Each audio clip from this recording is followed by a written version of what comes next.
And ready, grassroots? Thank you. Welcome, everyone. It is 1 o'clock on Tuesday, May 10th, and we are now about to begin our memos of interest with the county manager and John Ely. Okay. Well, we have one memo of interest, which is a budget supplemental request for funding out of the Healthy Rivers and Streams Fund to further develop an appropriate methodology and protocol in cooperation with the city as they examine the impacts of their hydroelectric plant. John, maybe I'll let you talk about that some more. That was a pretty good summation.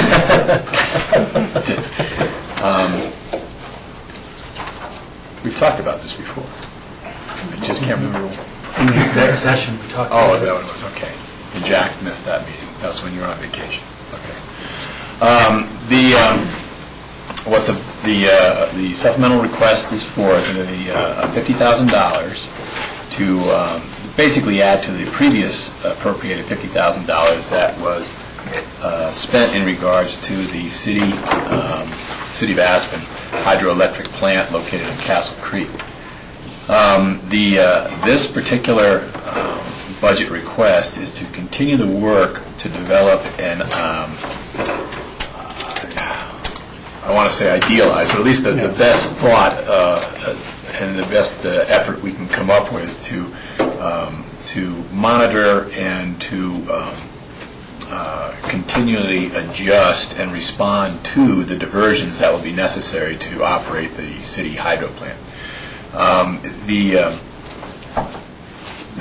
The construction of the hydro plant, to me, represents an opportunity, and the opportunity is to come up with the best methodology that we can to establish a protocol that can be applied not only to this diversion out of Maroon Creek, particularly out of Maroon Creek, and then into Castle Creek, which to me constitutes a trans-basin diversion, is a trans-basin diversion of a sort, that we can use not only for this particular instance, but can point to and use as a demonstration for any type of trans-basin diversion, particularly out of the headwater areas of the county, in the Frying Pan drainage and in the Upper Roaring Fork. So the goal here would be to develop an appropriate methodology for this type of diversion. And when I say this type, I mean a diversion out of a particular drainage with no return flow to that drainage, not the use of hydropower generation. But to develop a methodology for this type of diversion such that we can all, on this particular side of the mountain, point to it as a best protocol and a best practice for diversions of that type, out-of-basin diversions. That's about it. And how was this supported by the Healthy Streams Fund Board as a request to us? Unanimously. I thought that was in there. Okay. George. So John, are we going to be using the same consultants as were used for the first study in terms of looking at the overview for the impact for the hydro? The idea would be to use two of the same, the hydrologist and the biologist, and particularly those individuals are Lee Rosakoulis and Greg Espegren, because they have actually started down that path and then stopped when we concluded our previous effort.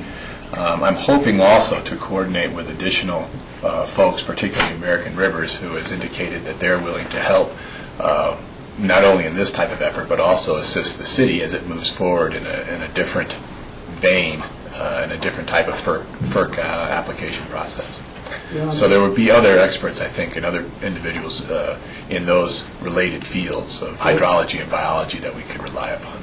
I'm just kind of curious, given that there's some work, as you said, has sort of been started in this direction by some of the same consultants. We're not getting any sort of economies of scale in terms of a reduction of the price for this next series, this next study, as we did for the first study? Well, yeah, I think we will, because it'll be building off of work that was already. So the 50,000, that's just what you're asking for, but you're hoping that's going to come in at less than that. Yes. Okay. Rob had a question, then Jeff. Yeah, and in terms of, I think the big point here is determining some methodology and protocols for diversions that could be used well beyond this one project, but in multiple projects around the state and also around the country. You know, encouraging American Rivers to get involved and maybe even potentially get involved financially in supporting this next phase of this is, I think, important. Jack? Yeah, I recently read an informative article in the paper concerning this request, and it talked about, and I have some gaps here because I was out of town, so this was a good article. It talked about the fact that, of course, as we know, the city has backed off of the larger scale project, and they're going to have to go through a different process and a much more intense environmental analysis. Now, why would this not come under what the city is going to have to do with that environmental analysis? I'm concerned that we're spending money, maybe duplicating, also as usual and consistent with my first declining to fund the first study. I don't like stepping into the city's shoes, as it were, trying to fit in the same shoe. I think it's their responsibility to do this. So there's a couple questions there. Well, you know, the first expenditure, I think, was, was well advised, to be honest with you. I think it allowed an analysis that the public could then participate in, even if just reviewing and not necessarily attending meetings at the city, but allowed for a greater debate of the project. I think it also contributed to a reevaluation of the project on the part of the city, and I think in the city's improvement of that project. The change in direction on the part of the city is that it will apply for a Federal Energy Regulatory Commission license through a process that will require some sort of environmental review, nothing less than an environmental assessment under NEPA. And in the course of that environmental review, a great many questions, I think, will be answered, particularly things having to do with the diversion of water out of the stream systems. However, that process in and of itself, I don't think, is something that we can rely on to answer all of the questions. And in fact, this type of work that would be produced through this effort would actually be forwarded on to the FERC licensing body, to the commission, for their review and potential inclusion into the licensing conditions. So I think that this is something that we wouldn't want to miss as an opportunity, not only for that particular project, but as I said, for a larger scale application, which is other stream systems and drainages within the county that might be subject to expanded transbasin diversions. Yeah, why wouldn't the city pay for this as opposed to the county? And I recognize, residents are members of both jurisdictions. That's true. And I think the city's interests are a little bit more focused on the establishment and operation of a hydropower facility than the emphasis with which the county's river board operates, which is to monitor and attempt to ensure continued riparian health and river health within the county, or within the drainage. Thank you. I'd comment a couple of areas, Jack. I think while you were gone, something everyone's been anticipating for a while, but the Colorado global settlement on the river with Grand County was rolled out and announced. And that work, you have the Windy Gap Firming Project and the Moffett Tunnel enlargement, primarily Denver, but also Northern Water, and the northern components are still working their way through. But Grand County spent well upwards of $1 million developing a stream management program in their county to use as a tool to then negotiate with the Denver Water and the water providers. They've ended up getting a series of what are being called enhancements, which are above and beyond the mitigations called for in the EIS.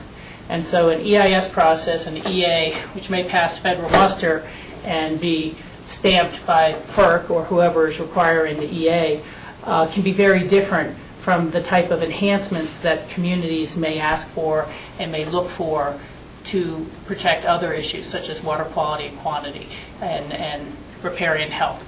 And so I think that this will probably, as John has said, been a tool for us to use that, look, we did this within our own basin. Now, we didn't just say, oh, well, that's for hydropower for us, so, we'll let it go with less scrutiny, but that the scrutiny we apply here is the exact type of scrutiny that other communities can expect when they go to seek enlargement of their diversions from the Roaring Fork and the Frying Pan drainage. So I think there's a good template there. And I also think that we've really seen, as a new board, getting its feet under them and learning the lay of the land for water issues and then what they can do. This has been a good project that our board has felt, our Healthy Rivers and Stream Board, that they would like to be involved in, and that they are going to be part of the success of good outcomes. So I'd like to support them on that going forward. And then, you've already acknowledged it, but clearly the 1/10 of 1 cent sales tax is generated primarily in the communities of Aspen, Snowmass, Basalt, where there is a sales tax base. And so, I think that it's natural in some ways for those entities to look to us to say, well, what are you doing to help us with our water management issues with the sales tax that we're now generating? And I think that participating in a collaborative manner with them to have the best project possible is a natural fit and shows the benefit of these funds being expended on behalf of all the residents, not just in unincorporated areas of Pickens County. So for those three reasons, I would be supporting this request.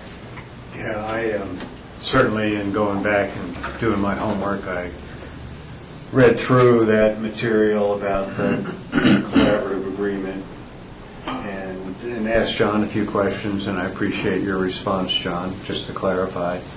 And I can see that. I hope, as this goes forward, though, that they also access what Grand County did to make sure that, protocol for hydrology isn't possibly all that different in this stream versus a stream over there. So at least they should be aware of that work. Mm-hmm. And so we don't be repetitive or, just to be knowledgeable about that. And that would be my request, because appropriately so, I think you made some good points. And, I won't oppose this. I still have a problem getting involved in city issues, but absolutely you're right, and we know where the major funding source is, the city of Aspen. So It does seem appropriate, but I just want to include other work. I am not close enough to the city's budget to know this, but I'd imagine that they're funding most of the work on the hydro plant from their electric fund and that sort of thing. And this is kind of bringing in the water interest so that it's not a single focused project, it's a water focused project as well, from my perspective. Other report, Michael? Yeah, in terms of being a city project, I don't think this really is a city issue. That's the deal. You have Maroon and Castle Creek, which, for their length, go through city property. I don't think does Maroon Creek go through the city? Castle Creek maybe transverses just a little bit. The rest of it is in the county. The issues of stream health are really annex. The issues of stream health are county issues. Yeah. And it doesn't just because the city has some access to it doesn't make it a city issue. The issue for the city has always been the generation of electricity, and I think that was the difficulty for lots of citizens within the county, that they thought it was a more complex issue, that it was about the generation of electricity, but also the preservation of stream health, and that seemed a natural fit for the Healthy Rivers and Board. So, and I think clearly the city was so involved in electric generation they really were having trouble expanding their scope beyond electrical generation. So I think this has been a very good process and very helpful for the streams and for the citizens of Brigham County. So I support it also. Okay, so we seem to have agreement to move this forward to our next agenda for a formal appropriation. Okay. Okay, thank you. So we would then move on to future agendas. I only have, I think, one item for you on future agendas, and that is the assessor's office has 2.5 to 3 hours of abatement hearings that need to be scheduled. They're requesting or wondering if we might be able to do those on a Monday afternoon. They're proposing June 6th or June 13th or June 13th. The 13th is the Headwater Basin. That's right, I'm sorry. That work for me. The 6th is open for me, and if others chime in on their calendars.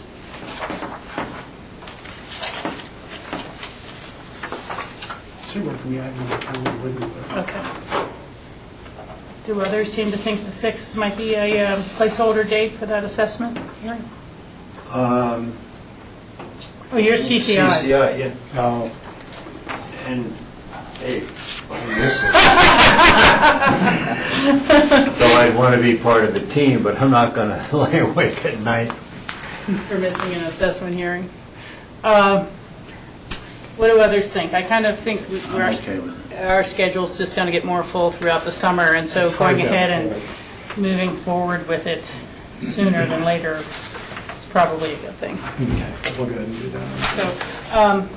So, Board, do you have a preference in terms of morning or afternoon? 10 a.m., try to get it 10 to 12:30 and be done, or? Okay.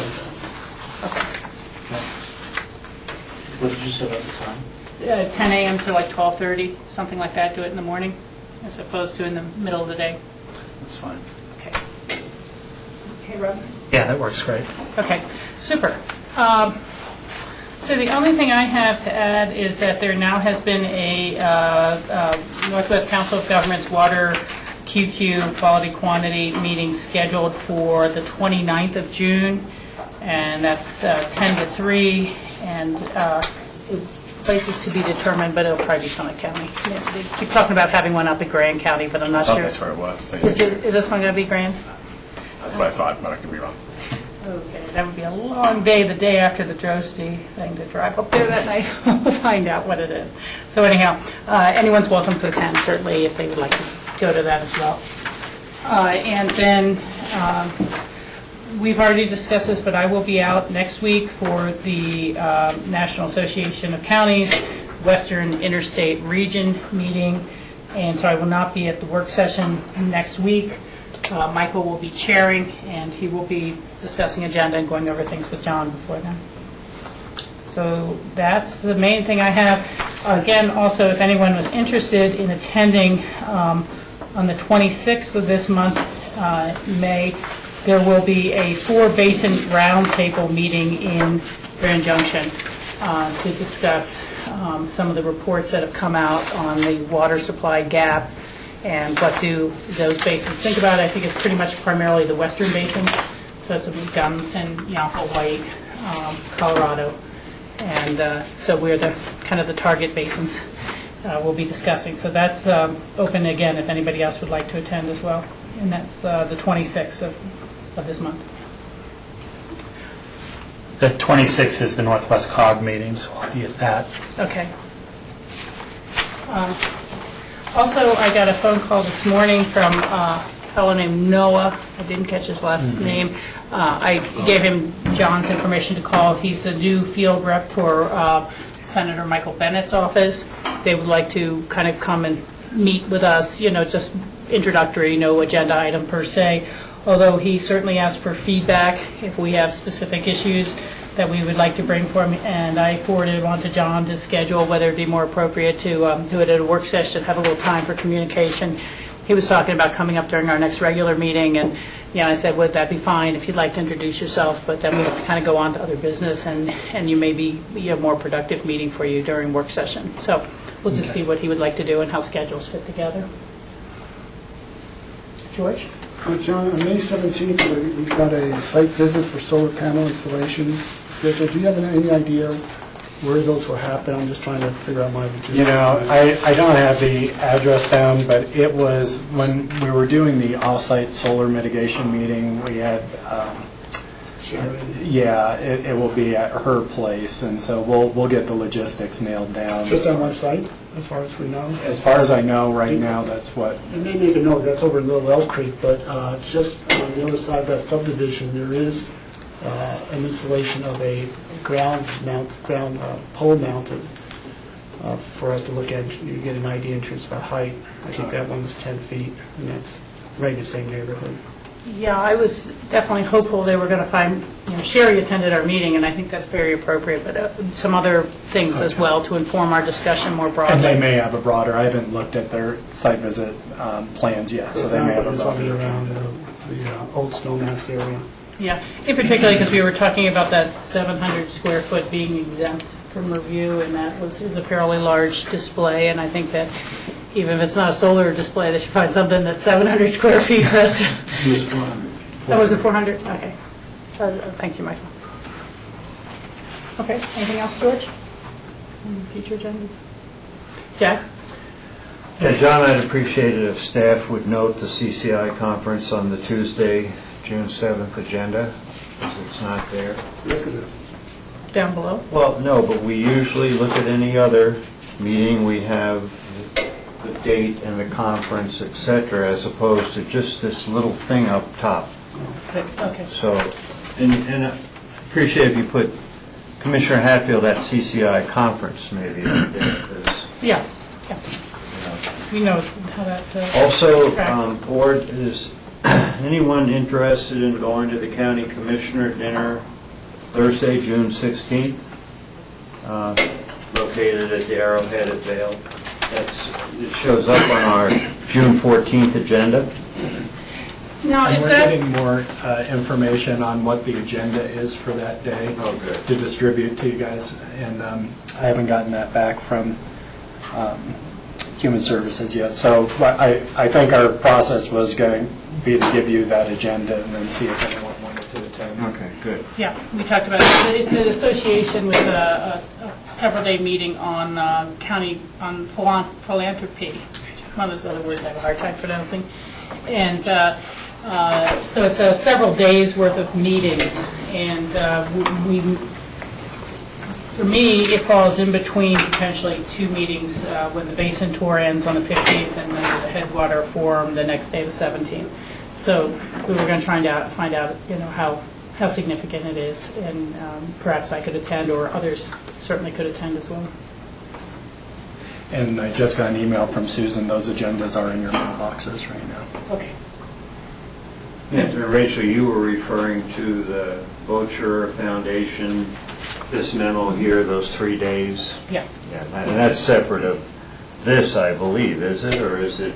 I think it's an Part and association with parcel. that. Okay. I could be wrong. Yeah, well, we'll get the information and go from there. Okay. Hopefully they don't, well, it said RSVP by May 20th, so we still have some time here.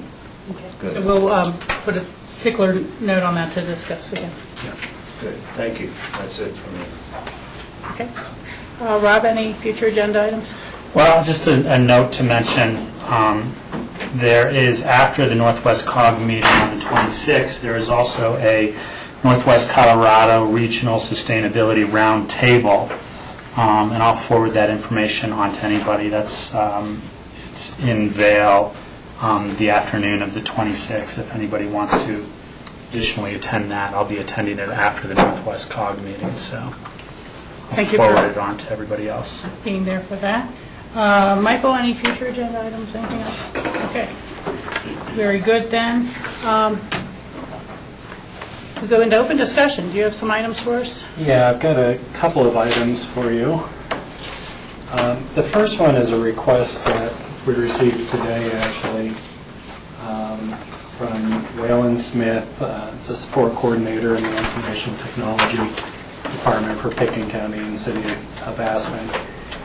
He is putting together some care packages for the folks in Tuscaloosa who were victims in Greensboro, Alabama, who experienced the tornadoes and storms not too long ago, and requested a donation of $200 to help cover shipping costs and such from the board, and wanted to put this out in front of you and see what the board's pleasure was. Well, it seems very timely, and to me it seems like a reasonable request. Out of our discretionary. My I question. can support it. I could support it. Jack? I can support it. It's okay, George. Yeah, my only question was on the last sentence you have, I'm requesting $200 to cover shipping costs for the donations from so many wonderful Pickett County employees. So the packet that we're sending is our donations from employees. Yeah. Yeah. Yeah. Okay. Very good.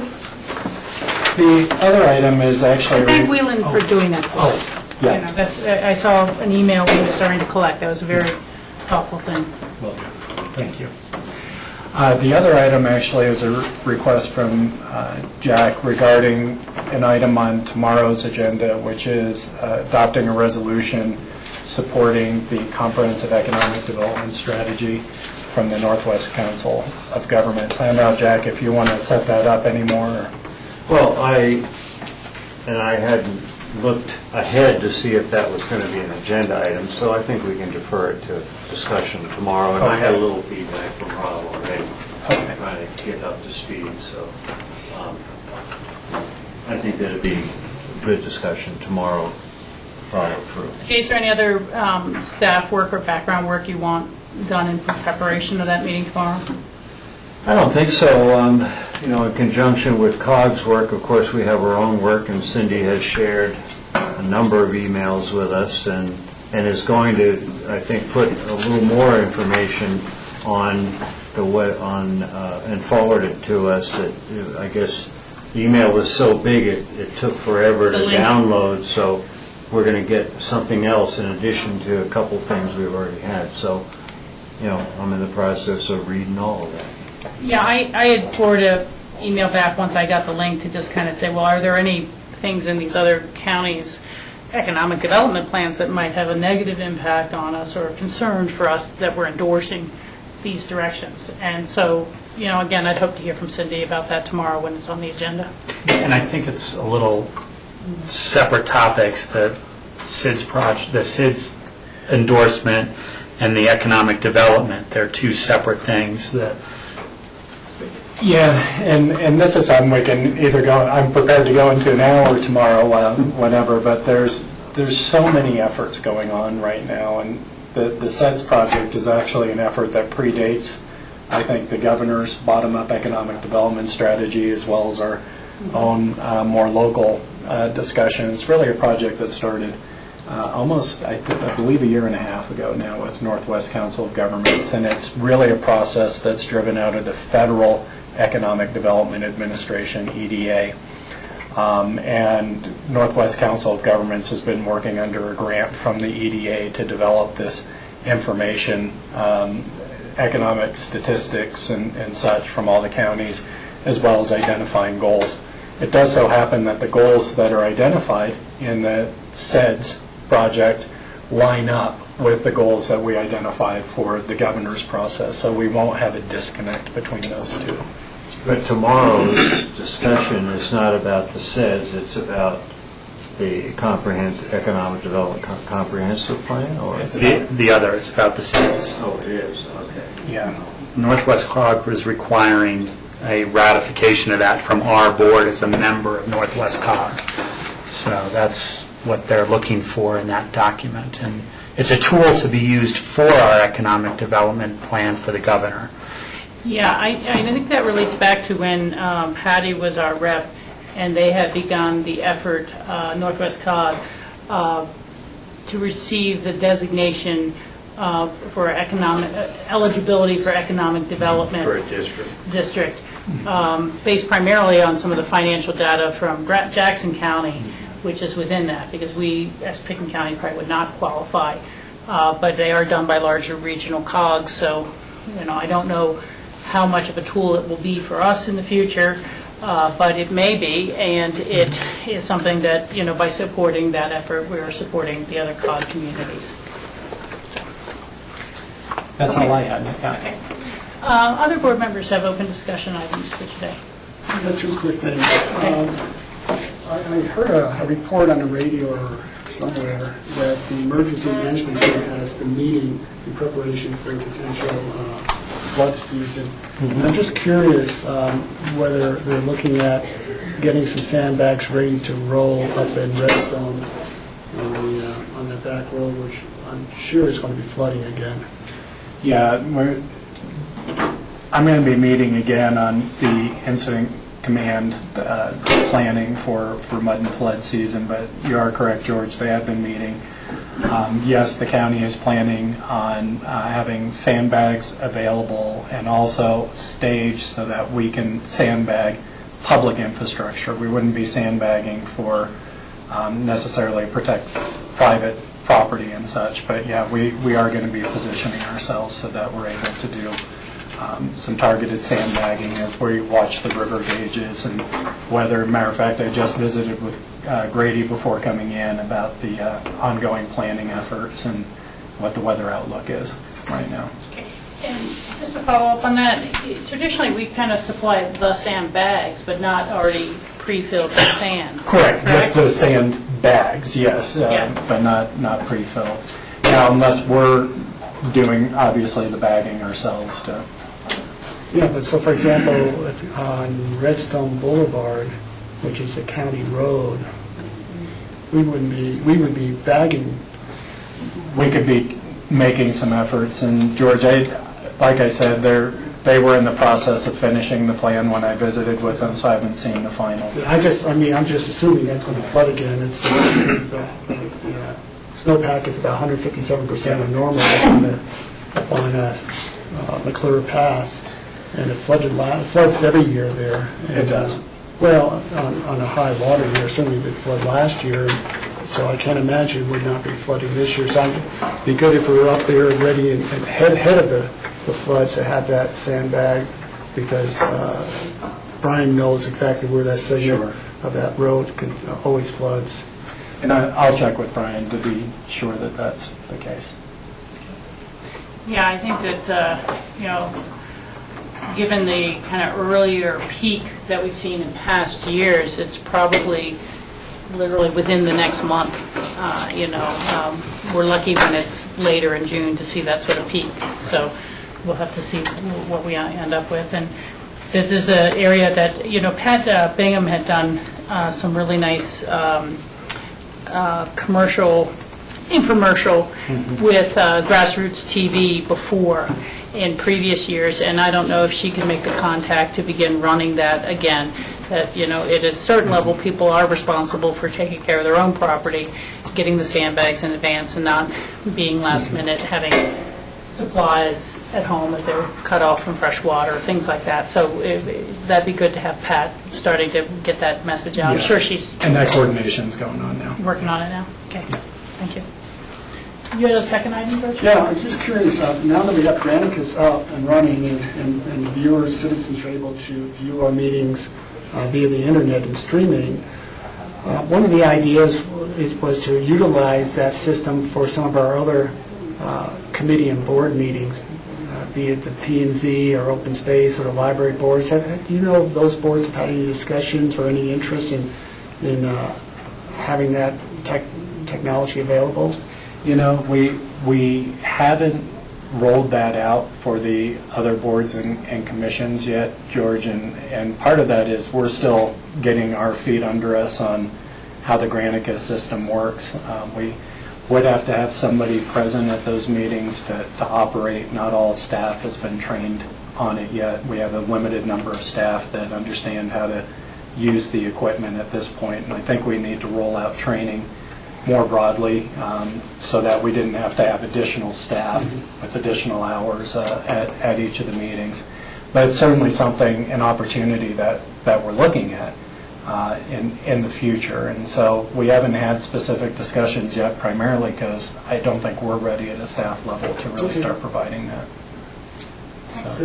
Jack, Yeah, at lunch, Pat was here, trying to clarify and work on, we had an improvement, a repair done, et cetera, and she indicated, I'm pretty sure I understood her correctly, that Granicus will not work unless we are broadcasting.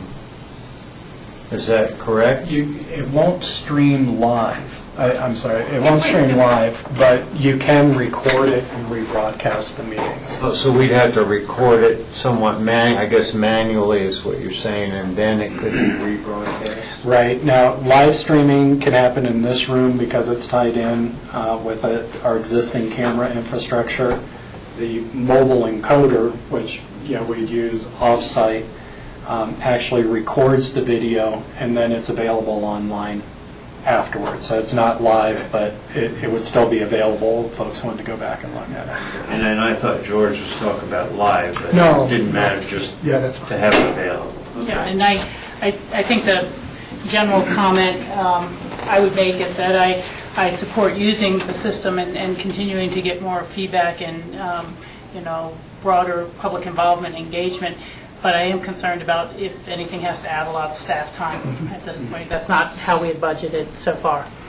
Rob? And one thought is, because it's not live streaming to the public via the internet, and that it's kind of posted a little bit later, to try to minimize that posting time as much as possible. I know someone tried to look at a previous day's meeting and it wasn't up there quite yet, and I don't know if it can go up that night or how, what the challenges are of getting that up there quickly. And I agree with Rachel, without overutilizing staff resources, but there might be a way to just reduce that time to the bare minimum. And I actually don't know what the mechanics are, so. Yeah. Other board members, items for open discussion? Jeff? Yeah, several things. We recently received a memo from the Forest Service concerning oil and gas leases east of Ide Creek, near Silt, et cetera, and I looked at the map, and certainly it looks like a bridge across from Mesa County, Mesa or Garfield to Picken. So are we intending to respond to this memo? I don't It know. was copied to ComDev, and it says for draft letter, but, was staff just going to come up with a draft letter and send it to us to review, et cetera? Yeah, we bring it back typically, just like we always do during MOIs or such, to get comments and response. Okay. And I don't have that in front of me when the response date Do you is. have a deadline on that, Jack, for a response date?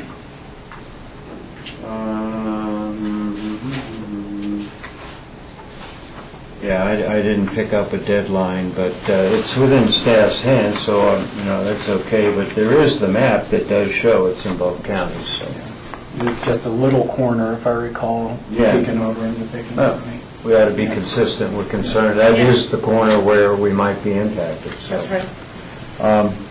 Other thing is, we recently received a letter from the Craig Tasker family, as it were, and this was forwarded to ComDev. Does anyone know if this George Stranahan land use application will come to us, or is it a hearing officer application? I need to look into that. Yeah. You have some information? Well, it's going to be a takings at some point, so it'll come to us. Oh, okay. So, time will get it to us. I reviewed a letter from Bob Thrum, and Yeah, we have had Brian Pettit working on a response on that. we have it, and I was going to compliment Brian on the job he did and the research he, staff, whomever did in breaking out the particular categories of where their money, their taxes came from. And, when Bob makes a statement that, the county collects $400 and something thousand from us, doesn't mean that the county receives that money. It's because of all the other taxing jurisdictions, et cetera. And I again want to compliment Brian, because I think this is the kind of work that we need to help educate our citizens about where the dollars go when they pay their taxes. And they don't, the majority of them do not go to Pickens County. So this is very good, and I appreciate this, because annually we do get this letter, it seems like annually, from Bob and Holly this year.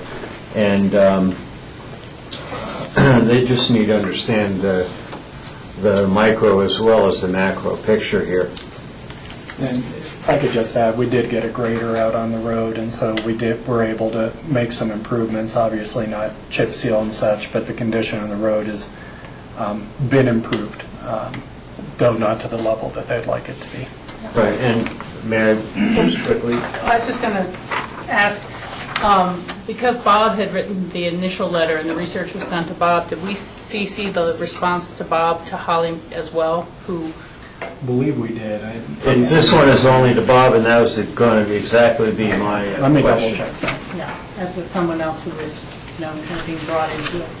Yeah, well, the whole group down there, all those 14 properties or whatever, 11, whatever, they're all on the same page.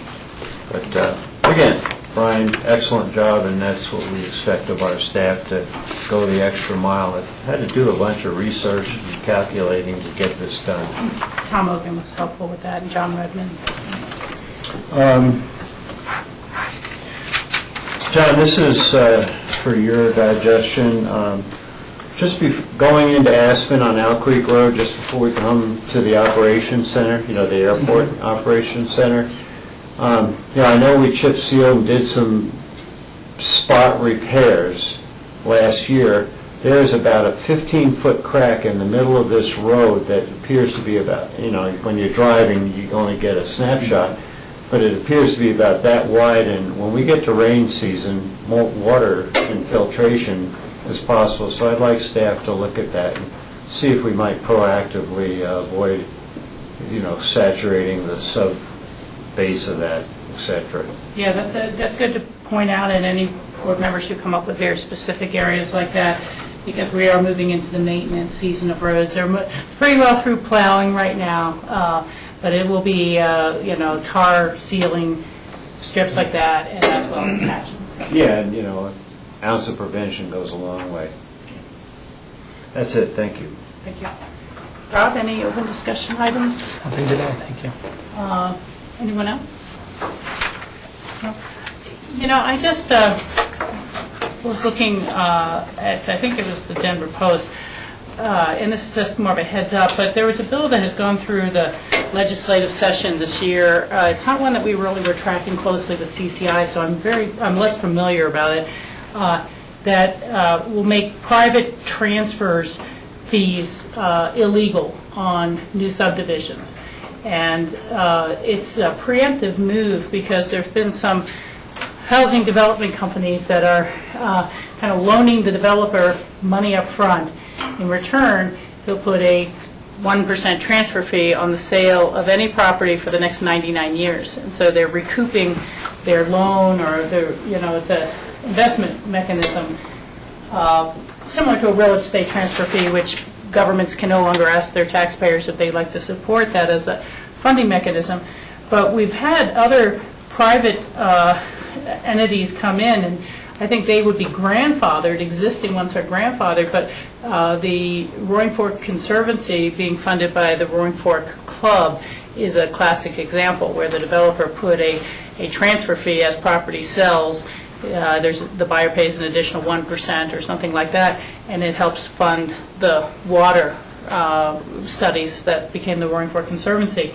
And we've seen other kind of voluntary, let's put this forward and this will help fund our metro district, or let's put that forward. And so I think we need to find out a little more about the operation of that. It sounded like it just sailed through the legislature and is ready for the governor's signature, and so it's in a response to this very predatory act that has become a national movement. And they say over 170,000 homes are under those sort of restrictions right now, and the homeowners don't necessarily understand it when they're first getting in. They still want to get into the subdivision. But just so we understand, if that's a tool that no longer exists, when people would like to say, well, we'll do a voluntary transfer fee for you, and that'll keep funding something in perpetuity, as an enticement to the increased density or whatever they may be requesting. So I think we need to get a look on that and see what's going on. And then I was going to take just a moment to talk about what the real Colorado branding of the human service delivery systems reform effort that's undergoing with CCI. They're going to be giving a full presentation about the update of the work, I think, to the full CCI membership, if not a subcommittee on the agenda at the CCI conference where Jack is going to be. I won't be attending that conference because we're kind of splitting. I might do the winter and Jack does the summer in order to keep the costs down for the county, but it's a little bit of a disconnected time because I know there'll be a large meeting on this topic I've been working on. And so the real effort is an acronym that stands for Responsive, Efficient, Accountable, Local State Partnership. And Nan Sundin is, obviously our point person right on top of it.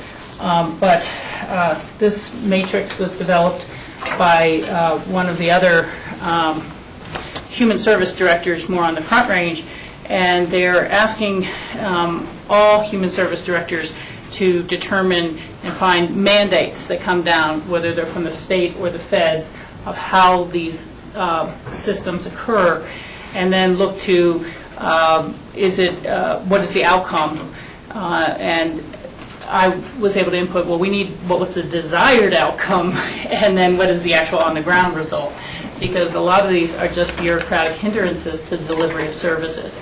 And so it's been rule upon rule upon rule that our service providers just are trying to come up with hitting hundreds of mandates, and they all may have had a bad case that led to that. Someone slipped through the crack, and so they created a rule for everyone. And now, smaller counties like ours don't have nearly the issue in some ways, although it does affect us, that these counties that have populations of 100,000 or 200,000 people and very large human service delivery. So they're getting the impact on the counties, and then the recommendations. Nan has said that she will work to forward that as well. But what really was interesting was hearing from some of the examples of the people on the ground. We hear the 60,000-foot level, but one of the ones that was just like synchronization of the deadlines for things. So they'll come in, someone getting hooked up for 3 different services, and this form is due within 4 weeks, and this form is due within 3 weeks, and this form is due within 12 weeks. And that, sometimes a 72-hour mandatory have to do this, or 72 hours they have to have a doctor's appointment within 72 hours scheduled, or that they can attend. And they're like, well, we can't even find a doctor in 72 hours to attend. And so they're really trying to rip away what has just become mandate for mandate's sake, regulation for regulation's sake, and then get to what is the most effective for deliveries. And so that's why I was down in Denver on Thursday working with that group. And there's a lot of excitement around it as an initiative of Colorado Counties, Inc. for in helping restore and improve the partnership with the state. But they really would like to see this as a application to other state agencies going forward. How is it responsive? How is it efficient? How is it accountable? And how do we maintain the local state partnership? So that, I think, is good work going forward, and just to really give Nan credit as well for being a major participant in that, even though we're far away from Denver. And I think it's really important, because otherwise these rules do end up getting written for the large counties as opposed to the more rural counties. Rachel, would you have that copied so I have the advantage of taking that along? I will do that. I'll do that. And we had some good participation. The state is kind of doing the same thing, and they had a presentation from a specific board that is the board that oversees boards and commissions. This sounds crazy, but they're the ones who are making sure that all boards are complying with the revised statutes and that they're all doing everything right. And they're going through the exact same sort of review, but less about the efficiency of the policy and the effectiveness of the policy, and more about redundancy. Are these rules appearing in 5 different sets of codes or 5 different sections, and how to get government more out of its silos and more cooperative. So we're seeing some really good energy that's coming together synergistically. But I'll give you that check. Okay, did we have any other last open discussion items? Well, that being the case, we will just take a really short break here and reconvene at 2 o'clock. We'll have our guests at the Aspen Skiing Company for our annual update. So we'll look forward to that. Thank you. Hey, Jeff.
Thank you, and thanks everyone for being here. It is Tuesday, May 10th, third of the month of May, already over, and we are in our work session. It's 2 o'clock in the afternoon, and we're having just a meeting update collaboration with the Aspen Skiing Company. We appreciate you being here and love to hear how the winter went. So you know all of us, just introduce yourselves when the camera comes on. Okay. David. Hi, everybody. I'm David Perry, Senior Vice President at Aspen Skiing Company, and got also David Bellick here, our Senior Vice President and General Counsel, and also Chris Colley, Director of Planning, and Don Schuster is also here. And I send Mike Kaplan's regrets, so he's apologetic that he could not make it today. He intended to, but was called out of town unexpectedly. So I'll try and fill in with his remarks early on, but we'll do our best without him. So thank you for having us, and thanks for the opportunity to share some information and have a dialogue. We have found these sessions, at least we have found them to be very valuable and helpful. It's just nice to have an ongoing chance to interact with you folks and share with you what we see in our business and keep an open book. So to start off with, we'll put the Mike Kaplan name slide up there for the overview.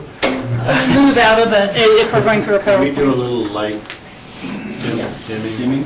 Well, they always have such good images. We want to see the full color. Thank you. So, really, I just want to share with you is, as we look back at the past winter, key season, and what's happened, and we've generally seen some gentle or economic improvement. So we have seen improvement over last year, which was an improvement over the year before, which is, of course, when the teeth of the recession really hit us all. So we are still seeing call it a gradual climb out of the hole that we all found ourselves in a couple of years ago. So that was encouraging. We'll see a little bit more data about what our customers are doing as we get on here. But we're encouraged by the economic direction that we saw this past winter with the tourism business. And, with that, I think our company is feeling confident in the future. We are very bullish on how things are going to go. We're not projecting rapid jumps in business or anything too dramatic going forward. However, we're encouraged. And I would say that a sign of that encouragement in our bullish approach is the fact that with our ownership, the Crowns are putting more capital back into our mountains. And so this is actually going to be a fairly significant capital investment year for the ski company, and I think beneficial for the whole community. The three major projects, which I'll get into in some detail, but on those three big projects alone, so about $26 million in capital. That on an annual basis, of course, we contribute about $6.3 million in sales and property taxes in total. But capital has a big impact because it's usually spent in a compressed period in the summer on big projects. It creates jobs in the valley. Even if it's a contractor, the general contractor from outside the valley, we encourage that contractor to hire local subtrades, and even some of our own employees that are employed in the winter, we try to funnel them to be hired in the summer through those contractors. So we think it's beneficial to have these capital dollars cycling through the local economy, and to a large degree they are. So we're encouraged by that. It shows confidence, I think, from our owners to keep investing capital in our programs. So the other thing that I think is important to mention right up front is that we continue to be very appreciative of the efforts that you folks put into the airport. Pitkin County Airport is a great facility. You've got an excellent team there. Your commitment to do the runway extension, I think, is tremendous. You deserve to be congratulated for that.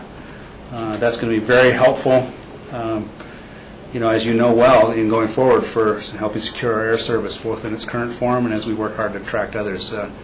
We feel we've got a really good working team with Jim Elwood and at the airport, and with Gene Mikowski on our team and Bill Tomsich. And of course, I know that they were just recently out, visiting with airlines and making sure our air service is strong. So we appreciate that working relationship, and I think it's very beneficial.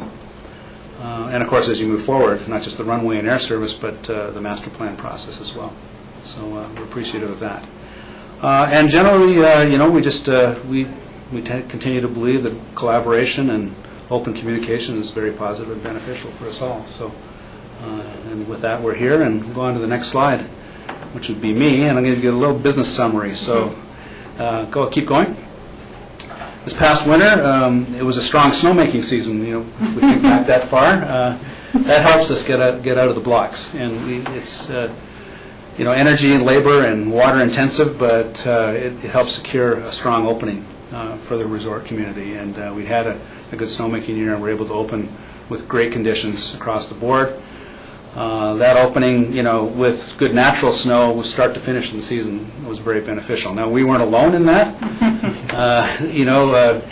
We definitely saw most regions of North America have pretty good snow. In some cases, too much snow, especially in California, which actually was probably a bit of a constraint on business.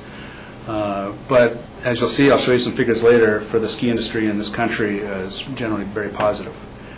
As I mentioned earlier, continued gradual economic recovery, and we certainly see very strong competition out there.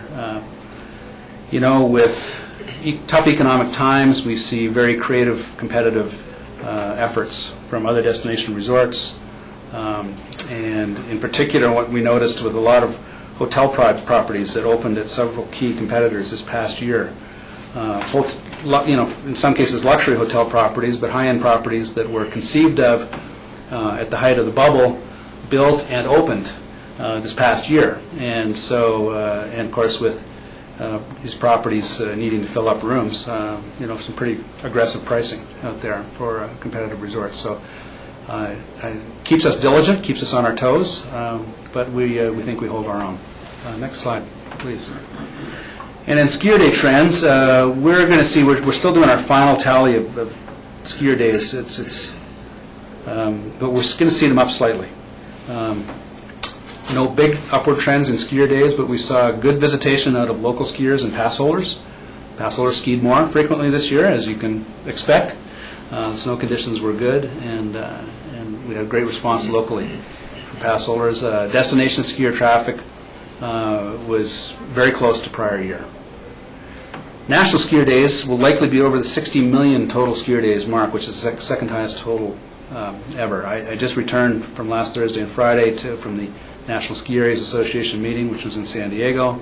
It was quite an upbeat meeting. So the ski resort industry around the country is generally feeling pretty positive. And one particular remark came from a fellow named Mike Shannon, who was a former president of Vail Resorts, now is a partner in a company called KSL, which is the largest holder of golf resorts in the country. Recently got back in the ski business after 18 years and purchased Squaw Valley. And so people asked him in a presentation to respond. He's like, "Why did you get back into the ski business, the destination resort business?" He said that, from his knowledge, and he's a very knowledgeable fellow, is that the ski resort business had passed the stress test of the past couple of years, and that the ski resort industry was rebounding very nicely and better than other sectors. Better than the golf sector, certainly, better than the hospitality sector as a whole. So there was some words of encouragement that the ski resort industry is showing some resilience as it comes out of this recession. We definitely saw some major changes in the calendar, and as I've said to some people this year, if we could only reach the Vatican and get them to change the date of Easter so it was a little earlier in the calendar, we'd be very grateful. So anybody who's got any pull there, and change the Christian calendar, that would be a good thing. But we do, it's not beneficial when Easter is on April 24th, because Easter vacations still happen in many parts of the world, including Central and Latin American business, which really doesn't come when Easter is that late. So it makes it a challenge for everyone. So we saw good business in Christmas through January, a decline in February, but when Carnival is in March, and March breaks are in March, we had a strong March. So March business was good, and then Easter, after late Easter, April business tapered off. So we saw an up and down year. The end result was, I think, economically positive. Skier visits only slightly up. Next slide, please. Michael? Just make a comment? Yeah, absolutely. David, on that last slide, and I don't want to be critical here, but one thing that occurs to me is that when you show that picture that's on the left side of the screen of a person jumping off a cliff, you're sending kind of an odd message, it seems to me. I know skiing wants to be exciting, but that's dangerous. And the ski company has that sort of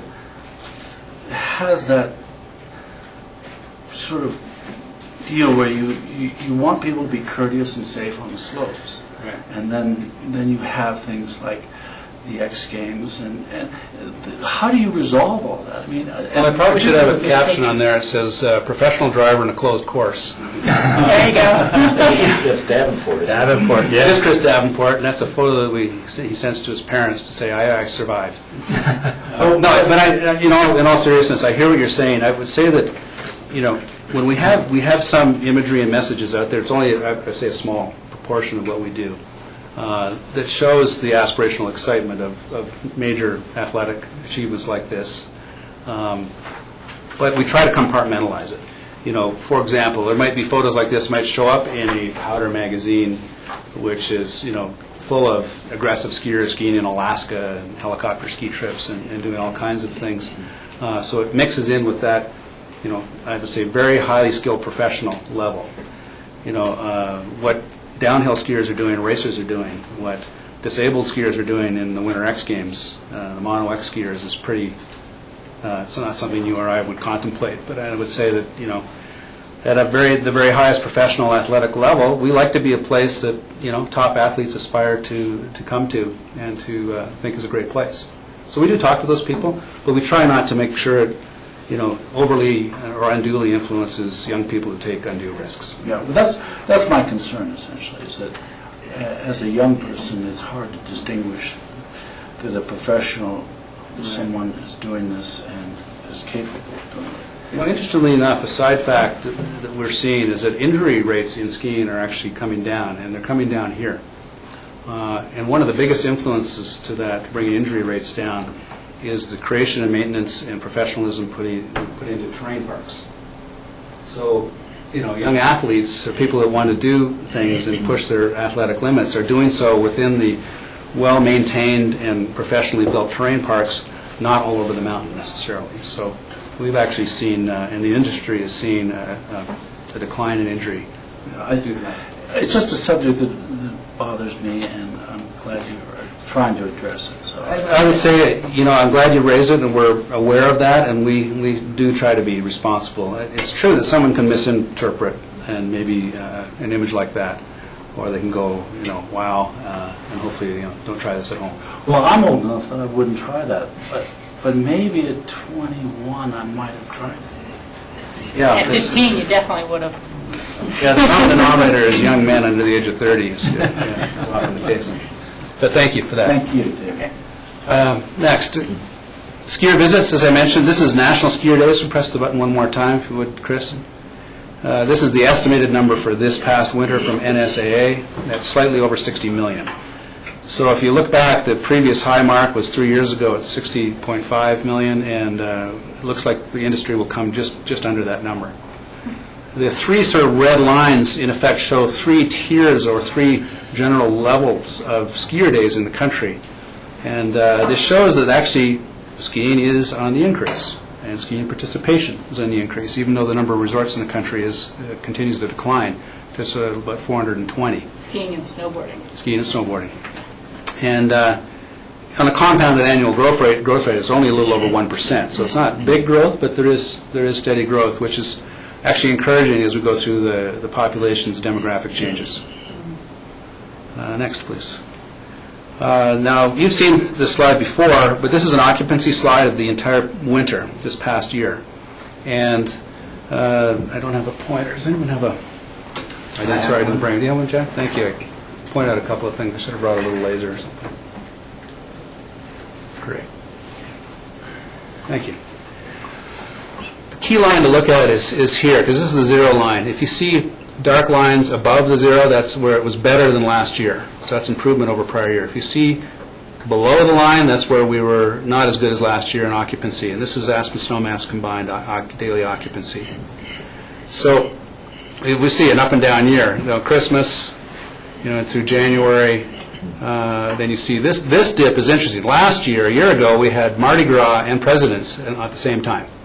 And of course, with the calendar change with Easter, Mardi Gras shifted, into early March. So we see that. And then this was Easter, this dip here. Easter prior year. And of course, with Easter late, that was a dip. So we see this highlight numbers here. This was March. So it's really encouraging to show how March business was very strong. February was down, a little bumpy. January up and down. But early season was about flat. And then we saw a dip in February, growth in March, dip into April. What I point out here is the highest occupancy in the valley of the entire year is Winter X Games, right there. Higher than Christmas, higher than Presidents, higher than March break. And we're consistently seeing that be the case. So obviously that points to great support in the community. This body's support through the EOTC, the transportation funding, is very much appreciated. Town of Snowmass Village helps with actual funding, as does the City of Aspen. And we have one more year contracted, of course, with the Winter X Games, and it's unlikely we'll know before the fall about what the future resides, but we're comfortable and confident that our negotiations with ESPN, if we collectively as a community keep on demonstrating to them how much we appreciate their business and bringing the X Games here, I think we have a good chance of having them continue to be here in 2013 and beyond. So, next slide, please. Other winter trends that we saw visitor spending improve. We definitely saw more people back taking ski and snowboard school lessons, which was encouraging, and people willing to spend in both rental and retail in some of our businesses.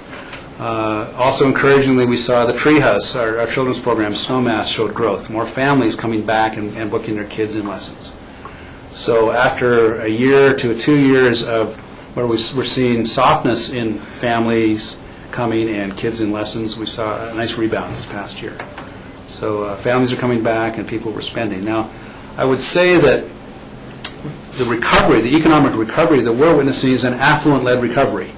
So people that are more affluent are tending to spend.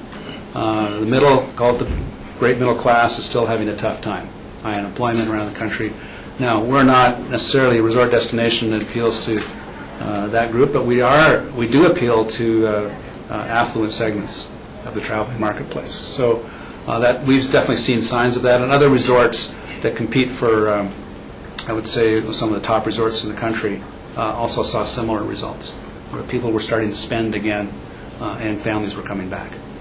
And I'll share some scores with you, but our customer service scores were really strong again this year. Chris? This is a chart that perhaps haven't seen, a little hard to read, but this is, if you wonder where our customers are coming from, this is a good chart that shows it. So this is each market. This is the New York, this is basically a tri-state market. The Denver area is an area, Chicago, Los Angeles. We put countries in here because they compete with different regions. That's Australia.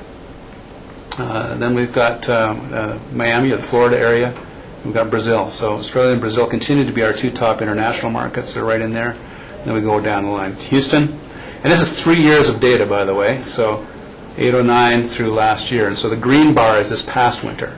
So if you see little blips upward, that's an improvement. So more business out of New York, more business out of the Colorado, Denver area, flat or slightly up from Chicago. Australia, an increase, an improvement. A slight decrease from Los Angeles, a good increase from Brazil, and Miami, and that kind of thing. Houston is interesting. We see an increase there. Now, for the first time, of course, we had direct nonstop flights on Continental from Houston straight into Aspen. So we expected to see some improvement in that market. Next. And just a general demographic split. This shows 3 years of data, once again, in 3 colored bars. Singles, couples with no children, households with children, and a household with children no longer at home. This is a very healthy and I would say well-balanced guest profile. We're pretty good, not overly dominant in any one area, and I think households with children helps for our future. Singles is always a good segment to have, and couples with no children or no longer at home are good to have too. So pretty solid. Next, please. Something I'm sure we shared before, something called a Net Promoter Score. And the Net Promoter Score is 3 years of data. That's how likely someone is to recommend us to someone else. So if they rate us a 9 or a 10, likely to recommend us to someone else, they're called a promoter. So it's the very highest level of promoters. So we are seeing our Net Promoter Scores there overall slight improvement, 88%, so very high scores. And these are the individual mountains and how they've trended. So we're generally trending up in our Net Promoter Scores, which is encouraging. And this is a reflection of the whole community's efforts. They don't just measure their on mountain experience. This is their entire destination. And next slide. It's a little busy, but you've seen this before. This is every line here represents a resort that sends their data into RRC, the research company. The 4 red bars are the 4 mountains here, and the yellow bars are our competitive set. So what we've seen is even though this little red light, here we go. So 1, 2, 3, our 4 are very high up here and amongst our competitive set, but 2 resorts are actually creeping ahead of us here. So our competitors are nipping at our heels. We don't know the names of these resorts with great certainty, but we know who our competitive set is. We give them those resorts to RRC and they can tell us. So I would say we're performing well and improving, but others are improving as well. So we have to keep upping our game. We cannot rest on our laurels. Next, please. This is also a lot of data, but I won't spend time getting into it, but just so you know, and if you're interested, we can certainly follow up. 3 years of data, and these are some of the questions we ask our guests. Convenience of lift ticket purchase, friendliness of sellers, convenience of access to the mountains, lift operations friendliness, attentiveness, overall friendliness. And these are the scores, and these are very good scores. And so we've got our 4 mountains, these 4 bars, and 1 represents each mountain. And these other little marks in here, I'll give you an example. The little black circle with the white dot in the middle is our competitive set. So we look at our 4 mountains and how we compare to our competitive set. And the triangle, little yield sign here, is other resorts average. So if we look at a bar like convenience of access to the mountains, our 4 resorts and how they score, the industry as a whole and our competitive set are below us here in that particular example. Here's another example, restrooms. Here's where we are. Our competitive set is better than we are on restrooms. And we're right around the industry average or slightly above. So we can see where we have gaps between how we perform and we have in-depth analysis for all 4 mountains, what our guests are telling us. And we now know that we need to keep working on our restrooms, make sure they're clean and comfortable and they're up to par. And some of the new buildings that we'll get into, like renovations in 2 of our restaurants, will hopefully help those scores going forward. All these surveys that you're presenting to us, are these surveys, postcards that go out after the guest has departed, or how do you gather this information? Yeah, there's 2 sources. Thank you. We can intercept surveys while people are in resort. We do about 5,000 a year. So that's the main body of information. When we do those surveys, we ask people if they're willing to respond to more in-depth questioning later on, and we do follow-up surveys as well to double-check the data with a larger volume. But it's primarily the 5,000 intercept surveys we do while people are in resort. Yeah. David, as we're continuing to work on airport improvements in the airport master plan, it just makes, and I know the nature of surveys, you don't want too many questions, you can't let them get too long, but just wondering if it may be a tool that would be helpful to get some feedback from your guests next winter related to, terminal amenities, their terminal experience, things like that, because that's a difficult source for us to track down. I think that's a good idea, and we can do that. And if the questionnaire is too long and intercept, we can do it with the follow-up questionnaires. Yeah. And again, we can email. get down to just 1 or 2, or Questions. few questions. So let's think about that. We can absolutely do that. Next, please. So major capital, keep going. As I said, $26 million in 3 projects. Now this is a map of where the El Camp restaurant will be. So this is upside down if you want to think of it, but this is the El Camp gondola. The gray area is our current building with and this is the El Camp Meadows beginner area with the magic carpet and the lift here. Cafe Suzanne is currently right here, and this line would be the El Camp chairlift. So this will be the area of construction that we'll be starting here shortly. Right, Chris? Very shortly. We hope very shortly. It'll be a 2-summer build, and we've got Chris has arranged a very detailed construction management program so it doesn't interfere with the summer business that we're now sending up here, hikers, mountain bikers, kids, families, etc. So which will be expanded for this year. Next. I had received some questions from the public, even just last night when I was grabbing some dinner, about the effects of the night use of Cafe Suzanne on the elk herds and the wildlife. And, what was the conclusion of your work vetting that with DOW and Forest Service? Yeah, the conclusion was that there was not going to be a negative impact on the elk. I mean, obviously, we continue to respect the elk calving season closures, which ends on June 20th, I believe. And so we don't do the hiking and mountain biking activity, and we don't open the elk camp chair until later, until that calving season's over. And that the current plan is approved for the potential night activities were not found to be overall detrimental. So, Well, both DOW and the Forest Service, in the context of the 96 Snow Mountain Master Plan, both found that night operations were acceptable and would not have adverse impact on elk. So that issue has not been one that anyone made assumptions about. It was studied in detail, and both agencies found no adverse impact. Okay. And then are the hours, again, someone told me it was to midnight, 7 days a week at Cafe Suzanne. And so that's why I thought it'd be a great opportunity to clear up for you whatever is out there in the public. What are the potential hours of operations? well, most of the operations in the summer and the winter are daytime operations. Yeah, People yeah. are either skiing, snowboarding, or in the summer hiking, sightseeing, or mountain biking. There will be occasional use for banquets and functions, people riding up the gondola and using the new restaurant and for banquets and those kinds of things. And can do, perhaps we'll do public dinners on certain nights.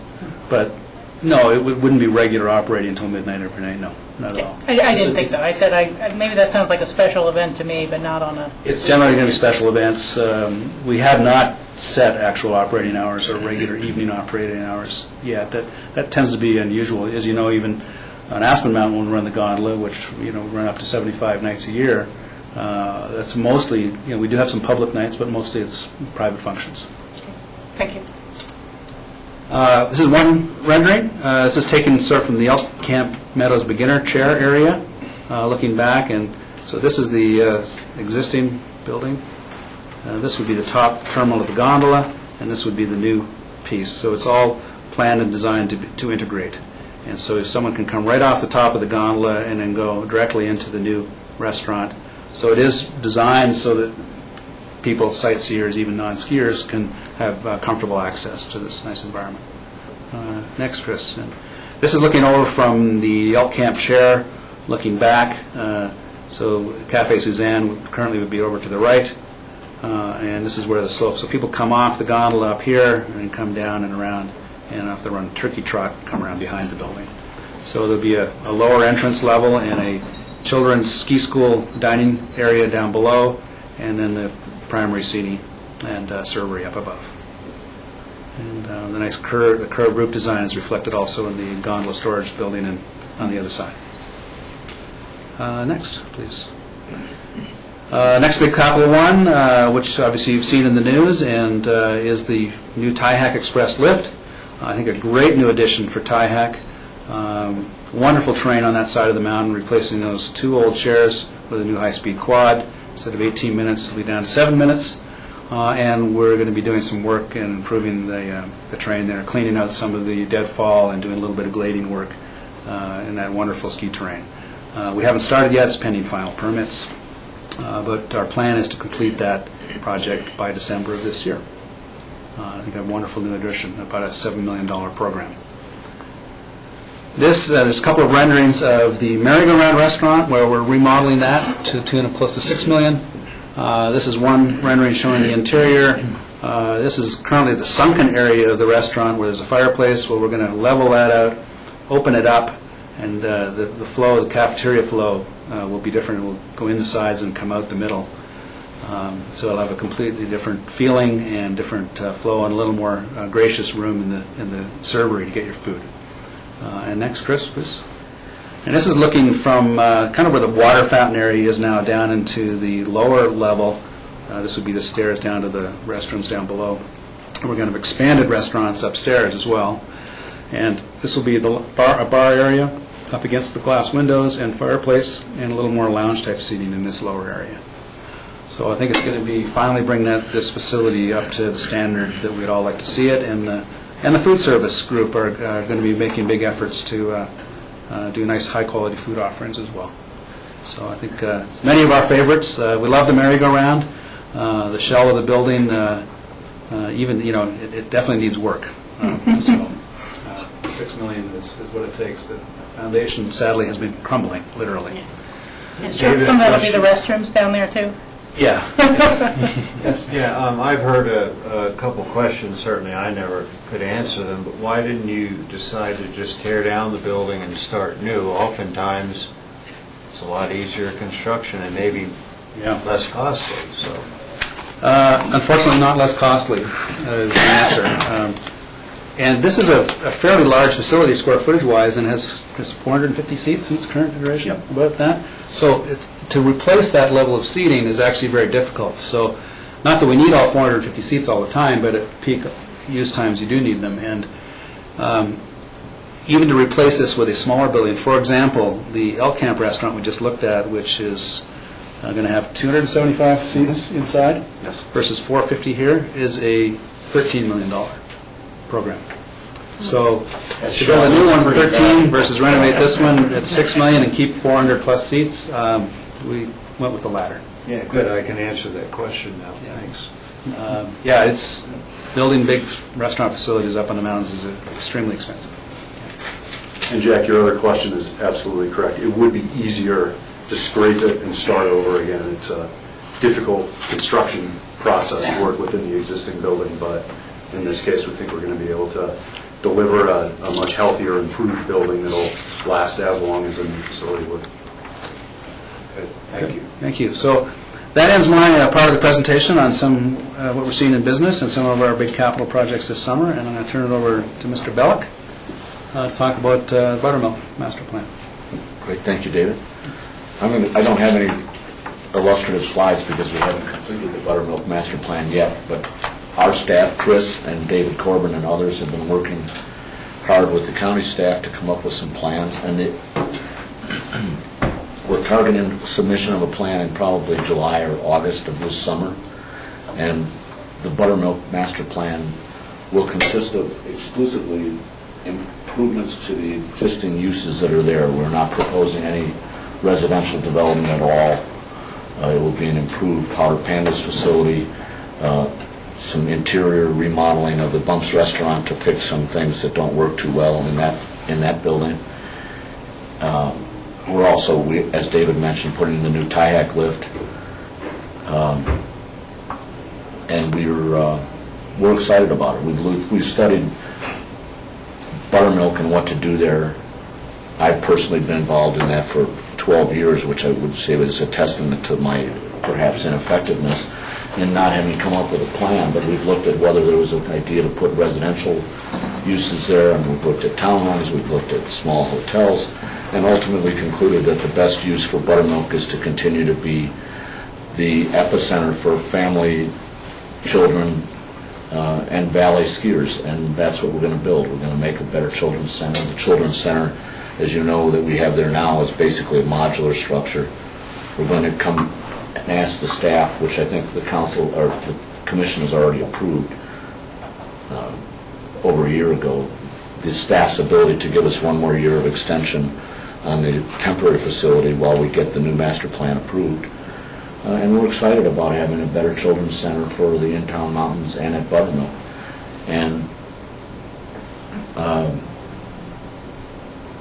I think the Buttermilk is really our portal to skiing in Aspen. If you're coming into Aspen, it's the first thing you come to, and we want to make it reflective of that high-quality experience for families and beginners who are getting introduced to our sport to really have a first-class experience. So that's the plan there. And yes, George. And on the Buttermilk, I know in the past you've had some conversations with some of the principal homeowners at the Inn at Aspen in terms of trying to coordinate a base development. Is there any movement from the Inn at Aspen to try to do anything? Well, we've had conversations with the Inn at Aspen for a long time and a lot of conversations.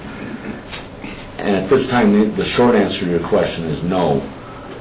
And it's not really for lack of trying. We've looked at it, and with the way the Inn at Aspen is condominiumized and the unit values that are attached to those condominiums, which have been as high as in the very low $400,000 to now something less than that. But when you aggregate that number of individual owners with those kind of unit prices, you end up with a land cost that is so great that neither us nor the Inn at Aspen could figure out how to do it. We've modeled it 20 different ways and have never come up with a way where you could make a go of it. So, no. Jack? Dave, will this master planning process be, I understand you explained what's on the table now, but is it potentially a phased master planning process where there will be potentially lodging, that kind of infrastructure put in?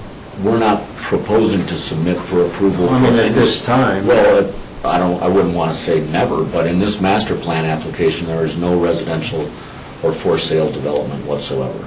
So I don't mean to sound like I'm equivocating, but this plan has none. So if there was ever to be a proposal for some, it would have to be in a new master plan submission.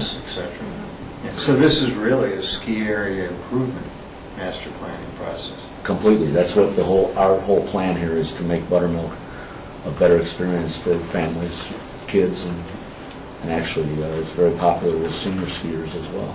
Yeah, this is pretty exciting to me. As a member of the Pickens County Planning and Zoning Commission in '93 to '95, I was on the TIAC master planning process, and gee, maybe we'll come get to the end of this.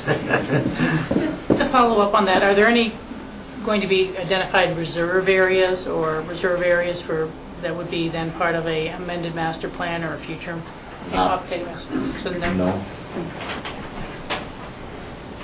No. So the answer is no. If at some point we figured out some way that people thought was a good idea to build residential development, that would have to be a whole new master planning process and a new submission. But there's no reflection of that concept in this plan. Raj, did you have a question?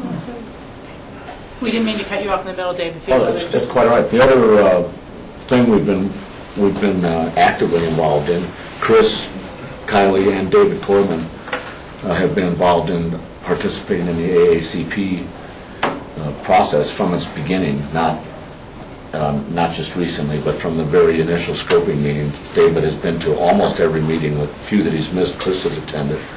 And we think that our plan at Buttermilk is as consistent with the current version of the AACP as could be. And we're happy about that. And that's the end of my remarks. I'm happy to have any questions that anyone may have. Yeah, or did you have any other parts of your presentation? But otherwise, we can just start a little more of a conversation.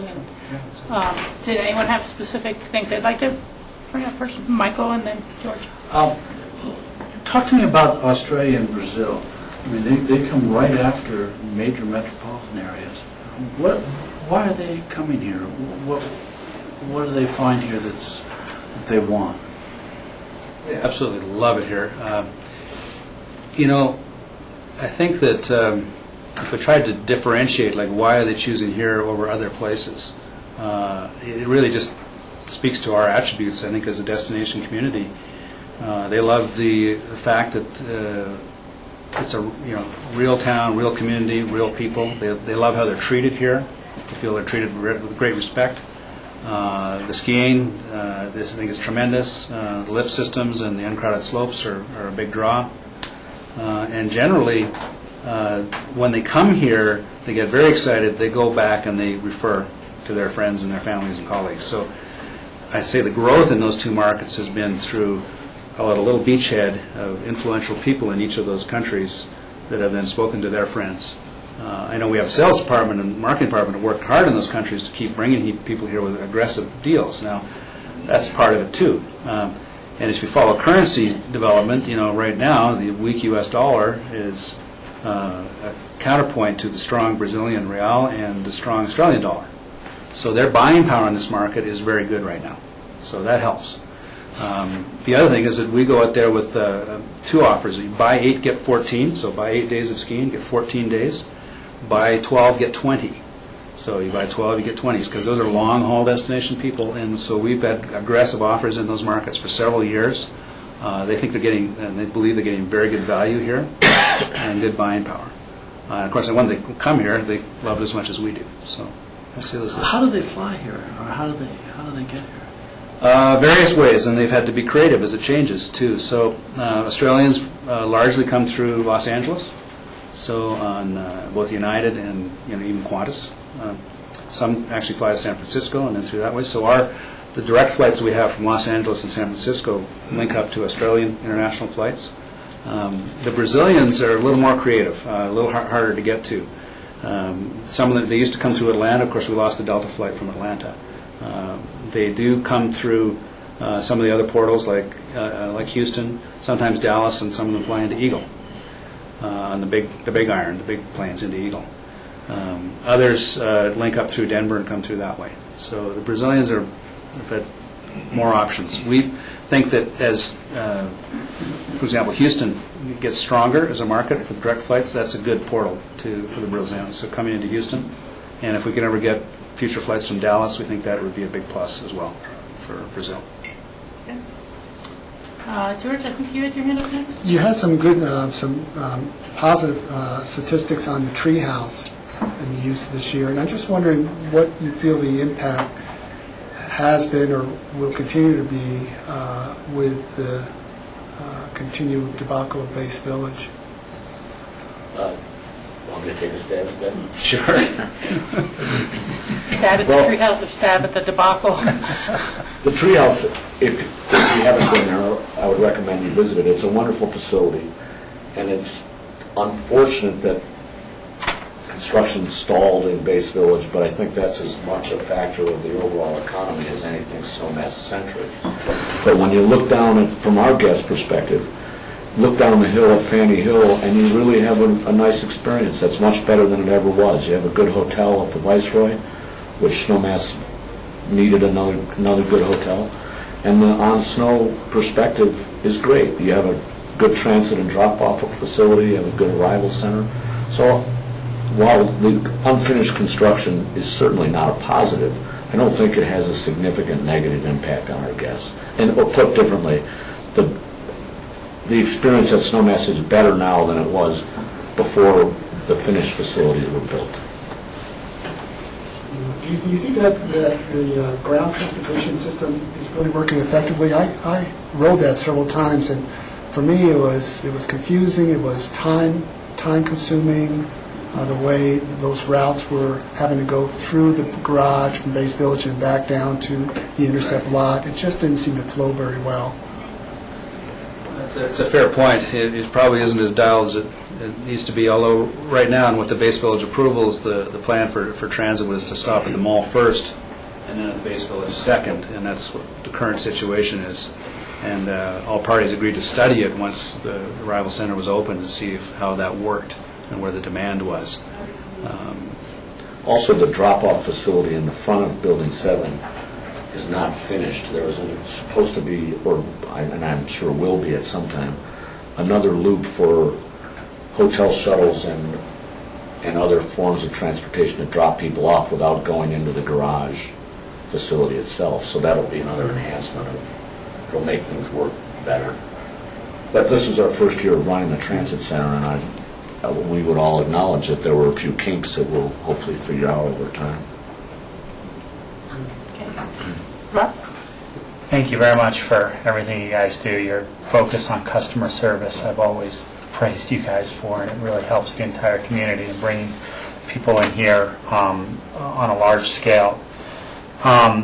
My first question was an interesting comment about the moving Easter, and I know there was a dip in occupancies during March. We saw, from my restaurant standpoint, a good increase in March and a tremendous increase in April due to the long ski season.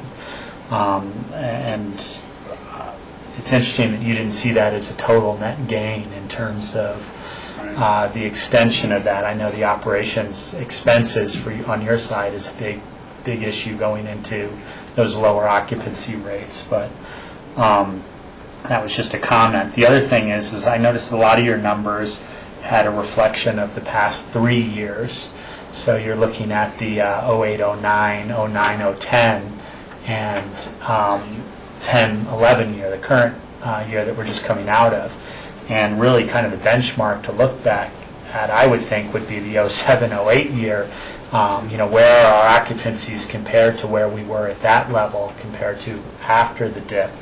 It'd be interesting to get a little extra feedback on, I know we've made up ground over the last 3 years, but we're not anywhere near where we were in the 07, 08 year in those things. So having that fourth year comparison in some of those charts, I think, would be some good feedback in terms of where we are on our tourist-based economy. The last is a question. I know that you guys have been integrally involved with the Aspen Area Community Plan, and as you know, that's a joint venture between the county and the city for the urban area growth boundary, although, and this is partially for the public listening, that it's a different process. The city council will be adopting their portion of it, and on our side, the P&Z adopts it, and we ratify that decision. But and I know you've been working along, but is there any things in the current draft that you might want to express to us in terms of concerns at this point or thought process at this point of the AACP? Okay, sure. And, as David mentioned, both David Corbin, who's not here today, unfortunately, and Chris Kiley has filled in as well to all of the different P&Z meetings regarding the AACP. And we have submitted in writing very detailed comments, so those are before both P&Zs and in continued attendance of the meetings. I would say in a nutshell, and Chris, please add to what I have to say, is that our comments have been consistent with some of the others you've maybe heard from some of the other members of the business community, in that we feel the economic foundation of the current draft of the plan probably needs to be updated. Every business is thinking in the country, certainly around here, after 07, 08, had to redo their business plans and throw their old plans out the window, and because of the dramatically changed economy. So we are concerned that the economic assumptions that are underpinning that plan are really dramatically out of date, and abnormally so for what I normally expect after a 2 or 3 year period. The other thing I think is important that's related to that is that there are aspirations in the current draft of the AACP that talk about the resort economy and wanting to improve and increase, for example, moderate or modest lodging. But we think that some of those aspirations need to be economically tested. I think it would be beneficial to have, take those aspirations to say, is this economically feasible? Because nobody wants a plan that is destined for failure. We don't want a plan where you aspire to do some certain things for the tourism infrastructure of these communities, but you can't actually achieve them, because that doesn't help anybody. So we think that testing some of the things that are in there, especially for example, in the lodging sector, would be a plus. I think would be enlightening. Other more detailed comments I would probably say for another time. We will continue to be involved in the process and share our input. Chris, is there anything that? Yeah, no, I thought that was a good summation.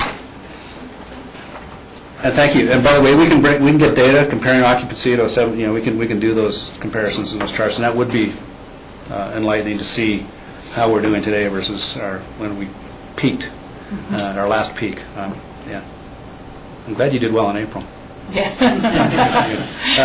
Highlands we were very happy with how we kept Highlands open until the 24th, and that was beneficial. We thought that was a big plus. Closing the other mountains, Aspen Snowmass on the 10th, was probably about right with the number of people that we had the opportunity to attract. What day did the Nell close on?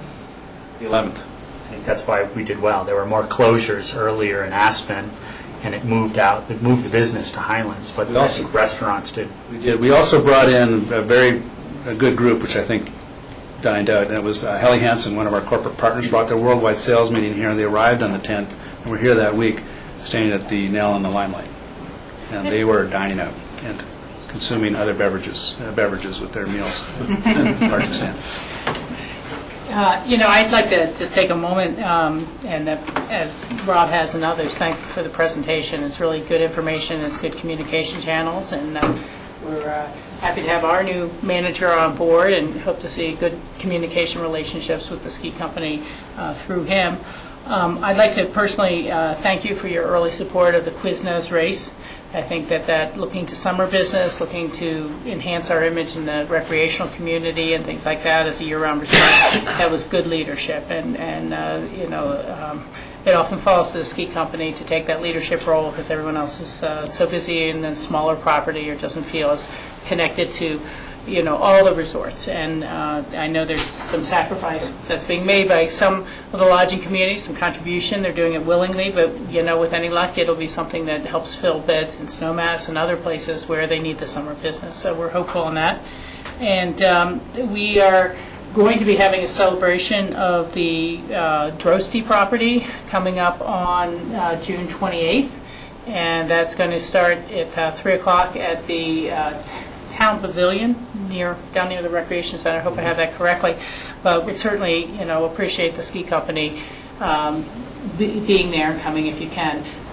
Where it's in some ways our contribution to trying to keep that Elk herd healthy, to not see those homes there in the last leg of the trip to the calving grounds, as well as the character of the Snowmass Valley. I think that entryway will be greatly enhanced by not seeing the homes on either side. So that's kind of been a big thing for us. And then also to thank you for your work you always do on environmental leadership. It's certainly very much representative of the values in the AACP and the community as a whole. I went down, I guess it was about a week ago, Monday, to oil shale hearing, Tuesday, in Rifle. And I went to the evening presentation to make some comments, but heard from others who were there throughout the day what a great job Auden did in expressing his comments on that and the ski company's issues on that. So He told us what a great job he did, too, so. well, he must have knocked it out of the ballpark then, but it was well appreciated. And others, as I say, even later in the day, we're talking about what a great job he did. So wanted to just pass that along. Thank you. Thanks. Great, appreciate it. Anything, Jack? Yeah, though I'm certainly not cognizant of the numbers, I know there was a lot of appreciation about keeping the islands open from a locals perspective, so thank you for that. You mentioned in your presentation, David, that you have ongoing negotiations about the X Games, and certainly we're not privy to those. But if you did indicate that we need to show strong support from the community for that event, and if you need to air out, some things maybe the greater community could do, this board, the towns, etc., I'd say communicate with us sooner than later so we can have an opportunity to have that discussion before, for example, something is right in our face and we have to act immediately. So, I mean, you all deserve high praise for bringing the X Games here. It's been so totally positive in so many ways. Obviously not only the economy, but about future skiers, borders, et cetera, we understand all that. And please bring us in the loop early on. That would be real positive. And John, I'd appreciate it. I assume your comments have been forwarded to our Planning and Zoning Commission relative to the AACP. Absolutely. I'd appreciate if you could have a copy of those emailed to us so we could digest those separately and ahead of time before we all get back involved as a board. Now, Jack, do you mean all the comments? No, just the Aspen Skiing Company. Because it'd be a body of its own work, so I'd like to digest that in and of it myself. I asked this at the last meeting, and there may not be more of a definitive answer, but I think it's a good opportunity while we have grassroots filming it. We sometimes all get bits and pieces from the newspapers about Base Village and whether the banks and the foreclosure are going to break it up into individual pieces and sell it, or whether there's going to be a new single resort buyer. And any insights or any timelines or anything you have on that would be helpful. The receiver has now rescheduled the foreclosure sale to June 1st. And unfortunately, we don't really have any significant insights beyond what you've read in the newspaper, and we don't know. As we've said in other forums, had twice made 2 offers to buy Base Village over a year ago and never received any response whatsoever to those of whether of the yes, no, or as my mother used to say, yes, no, or in the barrel. No response at all. So we really don't know any more about it than anybody else. Have they set a minimum price at the foreclosure auction or anything like that? Not that we've heard. Not that we've heard. Okay.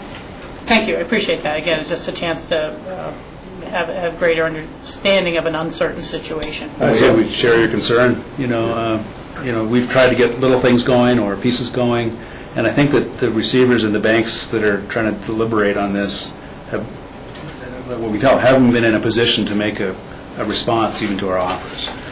Some have speculated in the press that our offers were some kind of lowball offers that were to be ignored, and that's not the case. I just don't think they've been in a position to respond because they haven't known exactly what they want to achieve. So, yeah, we don't have a lot of visibility on that process anymore, really, than you do. We'd like to see things get moving. Certainly, we recently talked about even getting a townhome project going along Fanny Hill, which is just uphill Base Village, to try and get some activity going in that area to get it going again. So far, of course, we've just had to concentrate on the mountain, and we're continuing to upgrade all the facilities on the mountain, including the restaurants. But yeah, we'd love to get it moving too. Yeah. And we visit, Don and I and others visit with the receiver staff about every other week, but it's not about buying and selling Base Village, rather about operational issues like retail schedules and operating the parking structure and rentals and how we're going to coordinate operations in Base Village. So we're in a regular dialogue with them. That's good to hear. I mean, sometimes that's all you can get. Do you have any other comments or questions you'd like to ask us or request? I mean, feel free. Okay. Appreciate your time and your inviting us and the chance for a dialogue. It's very helpful and beneficial. Good comments and some things to work on for future as well. Thank you very much for having us. Well, we appreciate that and appreciate your working with the ski day for the city and county. I heard everyone had a good time. I apologize I was out of town on unable to. We'll have to make that an annual and work on turnout. Yeah, it was good. It was Okay. fun. Thank you. Well, we have a chance to perhaps take a short break. Thank you. And we'll return at 3:15. I have a copy of the presentation to leave behind. I'll leave that with John. John? Thank you. Yeah, and I'm participating now.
We are reconvening our regular meeting of our work session of Tuesday, May 10th. It is about 3:10 in the afternoon.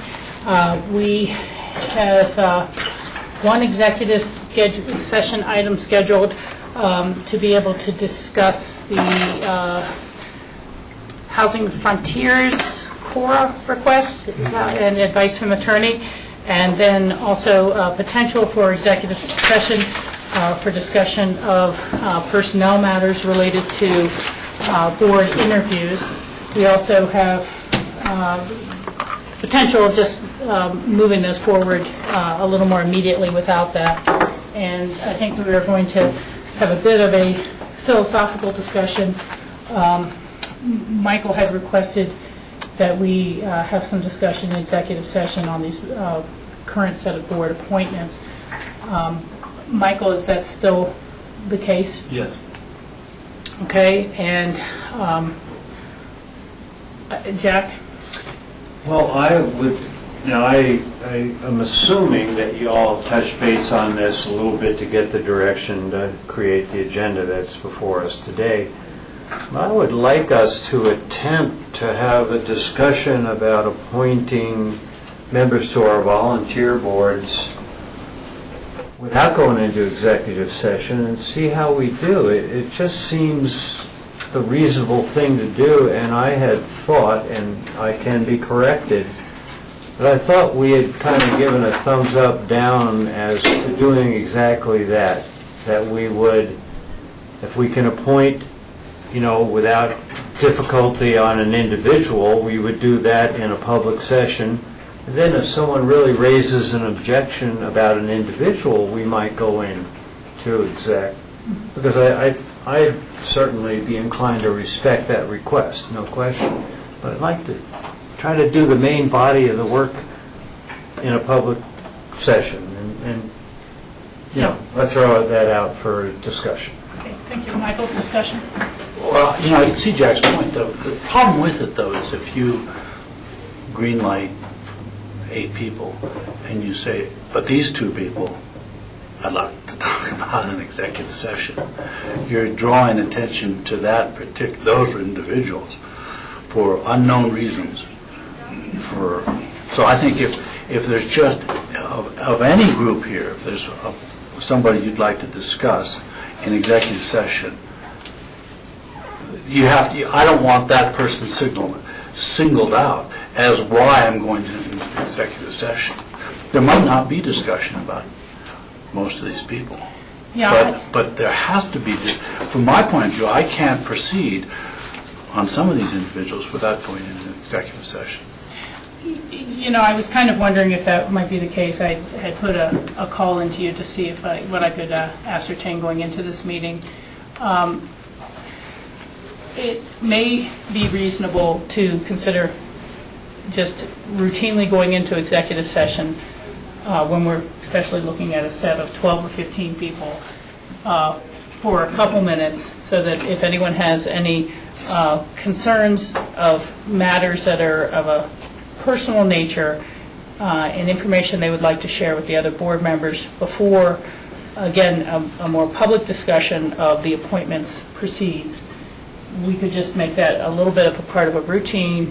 It would be fairly quick. It would not be a discussion of the merits of who to appoint or not to appoint, but again, we're transitioning to a time when our board interviews themselves are on television, and they've always been done in open work sessions. But it was something that was maybe considered so boring the press never came to in my 15, 16 years of office. And people had a comfort level, perhaps, because sometimes people are stepping forward for their first time.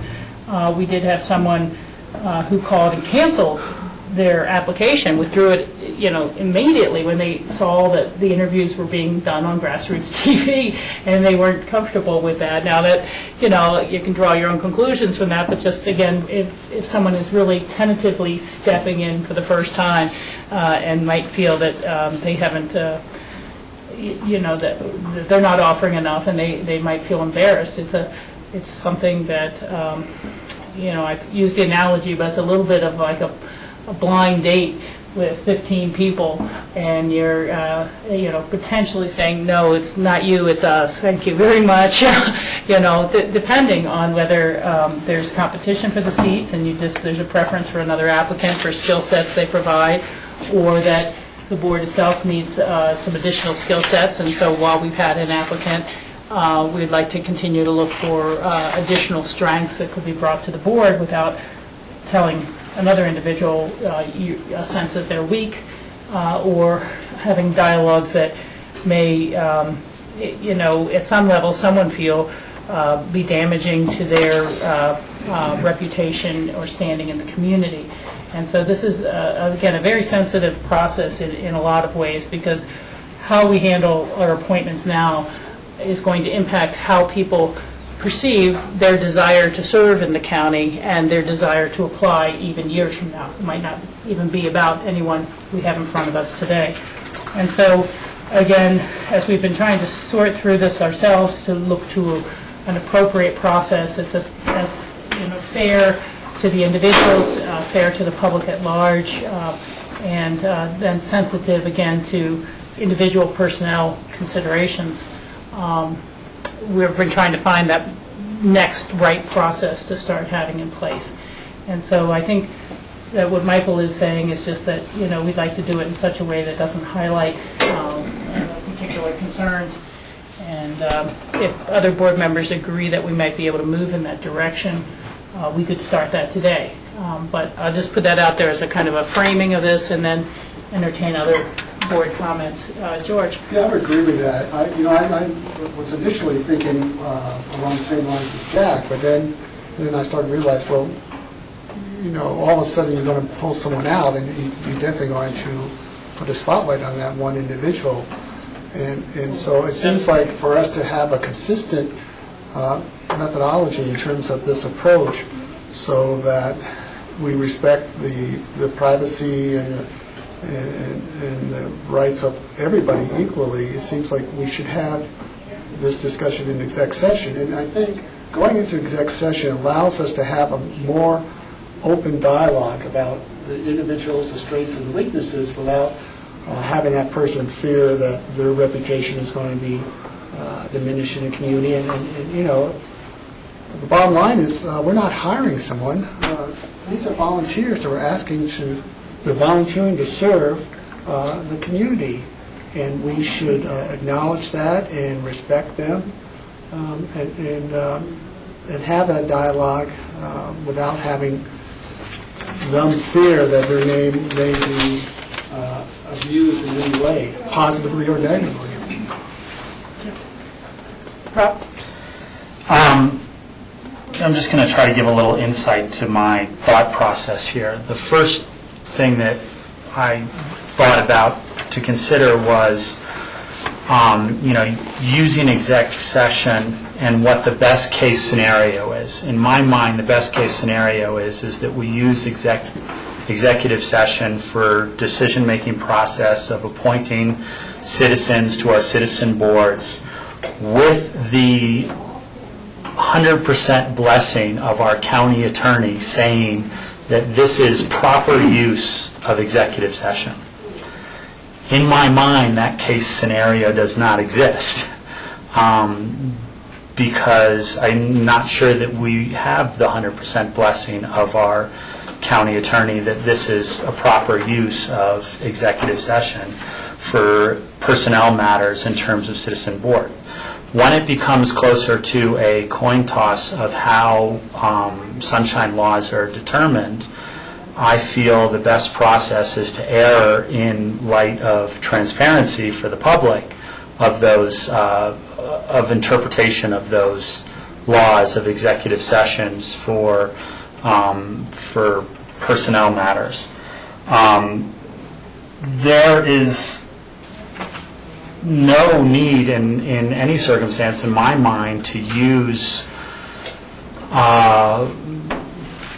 open comments to, diminish any member of our public in any way when especially if those sunshine laws allow any one of the Board of County Commissioners to make a phone call to any other member of the Board of County Commissioners to say, hey, I've got a concern about this person, John Smith or whoever, and here's the input that I have. I don't want to bring it out in open comment, but I wanted to call each one of the Board of County Commissioners individually and let you know this input. And we'll keep it out of public comment. We'll keep it off Grassroots TV.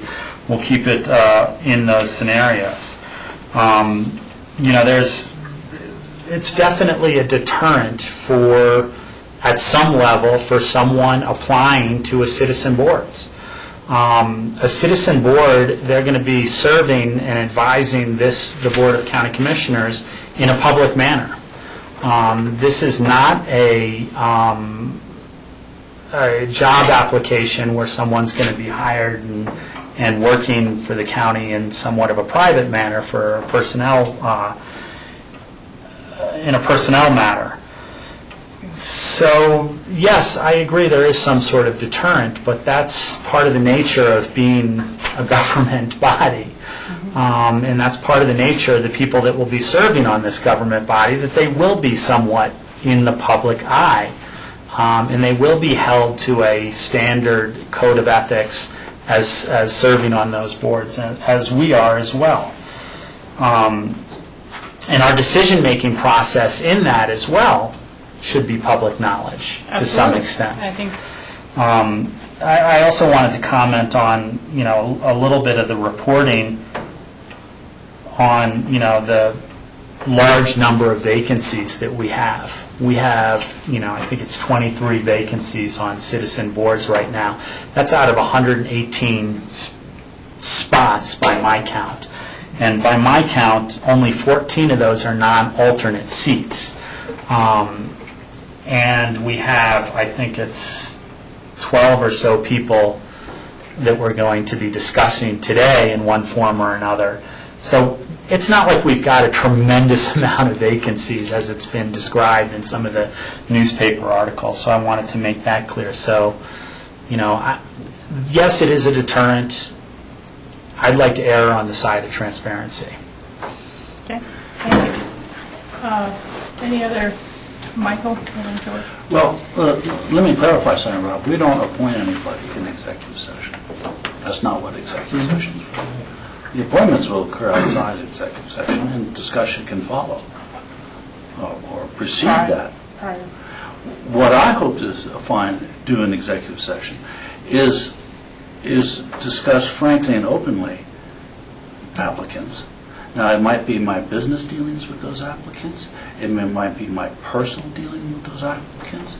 It might be something I've heard about those applicants. I don't want that shared with the public. And I don't think the applicant wants it. So, contrary to your view, I think it's less of a deterrent if they know that those frank discussions are going to be privately held, because they'll come and apply knowing that their privacy will be maintained. Their actions are going to be public actions, I agree with you, but this is a small community with lots of experience within that community, with lots of individual interactions. And so you have to be able to discuss those interactions in private, just as you would an employee. Right? Did we appoint John? Did we talk about John in public when we appointed him? No, we talked about John in executive session. Did we do that because we were trying to hoodwink the public? No, we were trying to protect John's privacy. And then we had his appointment occur in the public session. So I think this is right in line with that and guarantees any applicant their privacy. That's why we're doing it. Okay. Can I respond real quick? Let's hear a few more comments and then come back around because it was keep it going. I was just going to ask our attorney if we're in any danger in terms of violating any sunshine laws by going to exec session for just a discussion of applicants to county boards. Well, if you'd like to get specific legal advice, particularly Yeah. particularly a matter that might be contested, then I would probably advise you to do it in a closed session. Okay, thank you. Yeah. We'll Yeah. hold that thought. That was going to be The my... decision to do so is totally yours, of course, but Okay. Did anybody else have a comment or question? Well, should we go into executive session Yeah. right now for the purpose of getting legal advice of whether or not we should go into executive session? Yeah, one second. Yeah. You know, I'll express again my concerns is that even as you described it, that if there's something someone doesn't want to share, then they should call around privately and make discussion among ourselves. And that's just a different way of having a back channel and a different way of not having the very transparency you're talking about. And it could have then the effect of coming in the next time and having an open discussion that's kind of where there is some subtext that no one's catching and things are just hammered through. And there wouldn't be a record that we had an executive session, but it would be, to my mind, equally obvious that decisions were made via telephone calls. And I myself have felt awkward in the position of chair of being the one who would end up orchestrating those telephone calls to hit different things. And I might talk to Jack and he'd be okay with everyone, but then tell me one thing about one person and want me to communicate that to the other 4 board members, and I'd get through 3 of them, and then I'd find something new that has to be communicated about someone else, and then have to make 5 more calls. And again, it's just, it's a back channel that, to me, obscures things as well in a certain sense.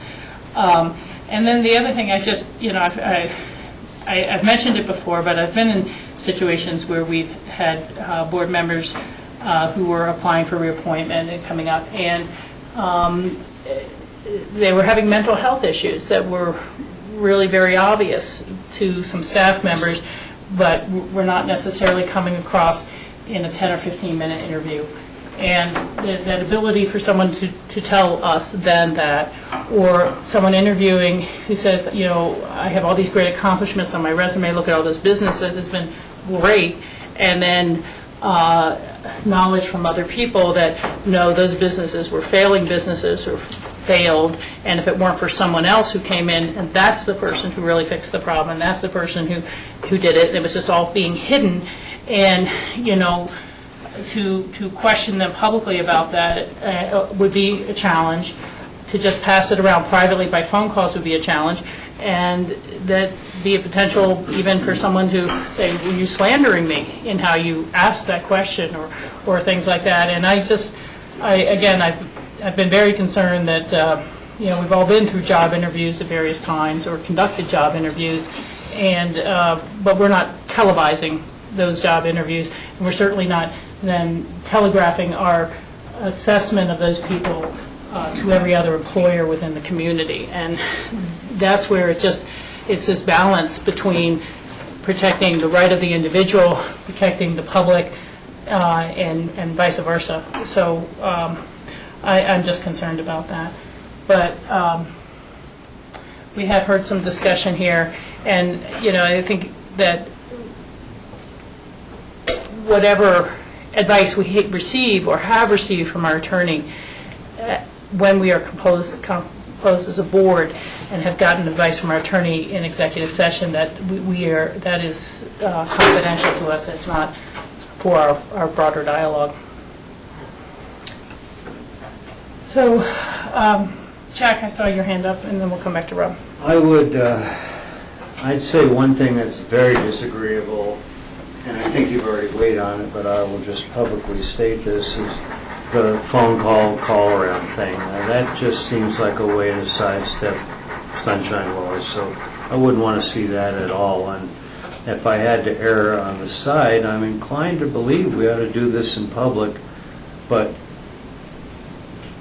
if the majority goes another way, I'd still prefer that than the phone call thing. The phone call thing is just really nauseating to me. Have discussions because sunshine law says a certain thing, it's just circumvents. So to me, that's totally out of the question, the phone call thing. And I think you weighed in on that, how uncomfortable that would be, and I appreciate that. Yeah. You know, and I talked with Rob about this matter not too long ago, but would share that, it would be my intent as chair that if we are to go into executive session, I would think it would be strictly for sharing of any information that individuals feel is sensitive, that is going to influence their decision, that they would like to share with their board members. That it would not be, again, a finding direction about who to appoint or what to appoint, but just that opportunity to share some of the types of concerns that Michael has raised.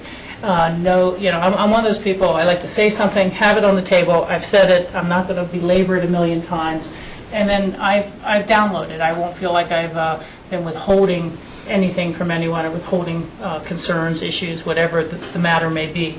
And so it would, as chair, I want to keep it strictly confined into that idea of sharing information, not the merits of a given person's philosophy or philosophies on issues. That is certainly something that I think could and should appropriately be done in the open session.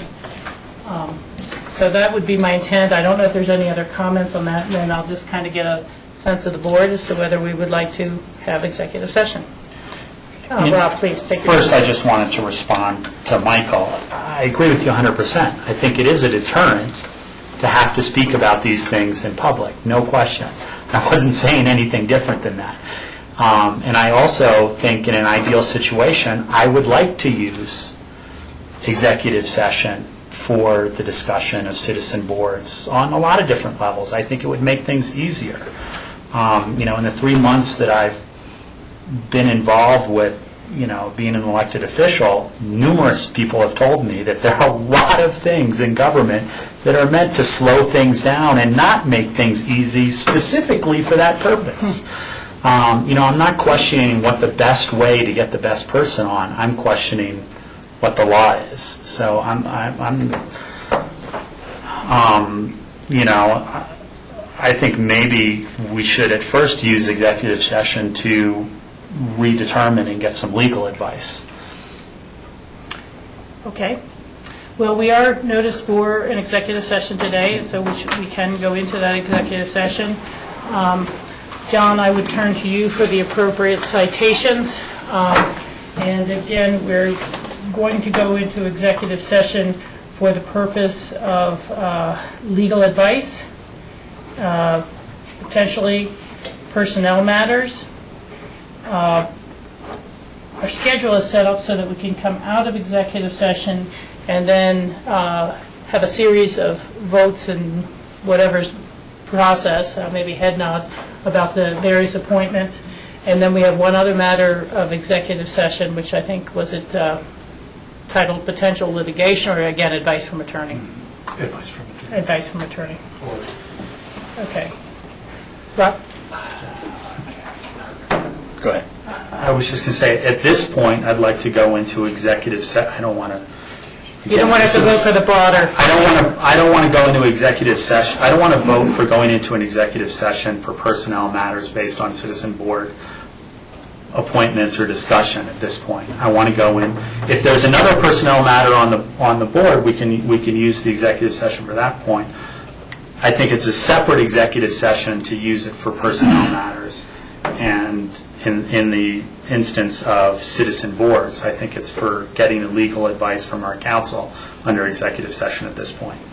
Okay, well, if we end up entertaining a single motion, you may have to vote against it and then decide if you want to stay in the meeting. Understood. Which I would assume. Rachel, may I? Yeah. Very quickly. I was going to raise the same thing. I'm uncomfortable saying that the discussion about potential citizen board appointees being termed personnel. I would like to go into exec session for the purposes of getting our attorney's advice as to the definition of citizen board appointees coming under the broader category of personnel. I mean, I'm trying to weave my way through, I think, get to the same place we all are, but there's a clarification. I don't want to define it as personnel. It's to find out if citizen board appointees come under the definition of personnel. Legal advice. Yeah. Okay. It'd be attorney-client privilege, you know. Okay, I will entertain a motion to go into executive session for advice from our attorney. Yeah, under CRS 24-6-4024B. Is that correct, John? Absolutely. And Second. seconded. Okay, any further discussion? All those in favor signify by saying aye. Aye. Okay. Thank you very much. I think that's going to let Grassroots TV off for the afternoon, or... We'll still have the discussion potentially, I'm hopeful, of our applicants. I don't know if you Yeah. guys want that televised or not. Yeah, we do. I mean, we don't want to, although I just don't want Mike having to hang around for an hour if we end up with a really lengthy discussion. But we'll need you out for just a little bit so we can Yeah, if you could take a break. discuss the broader matter. And we'll see where we end up. Yeah. Do you have a cell phone number or anything we can call you at? I don't. Okay. Yeah.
Roland Grassroots TV, thank you for rejoining us. It's now at about 5:25 on Tuesday, May 10th, and we are going to be discussing our board appointments for a number of vacancies on a number of boards.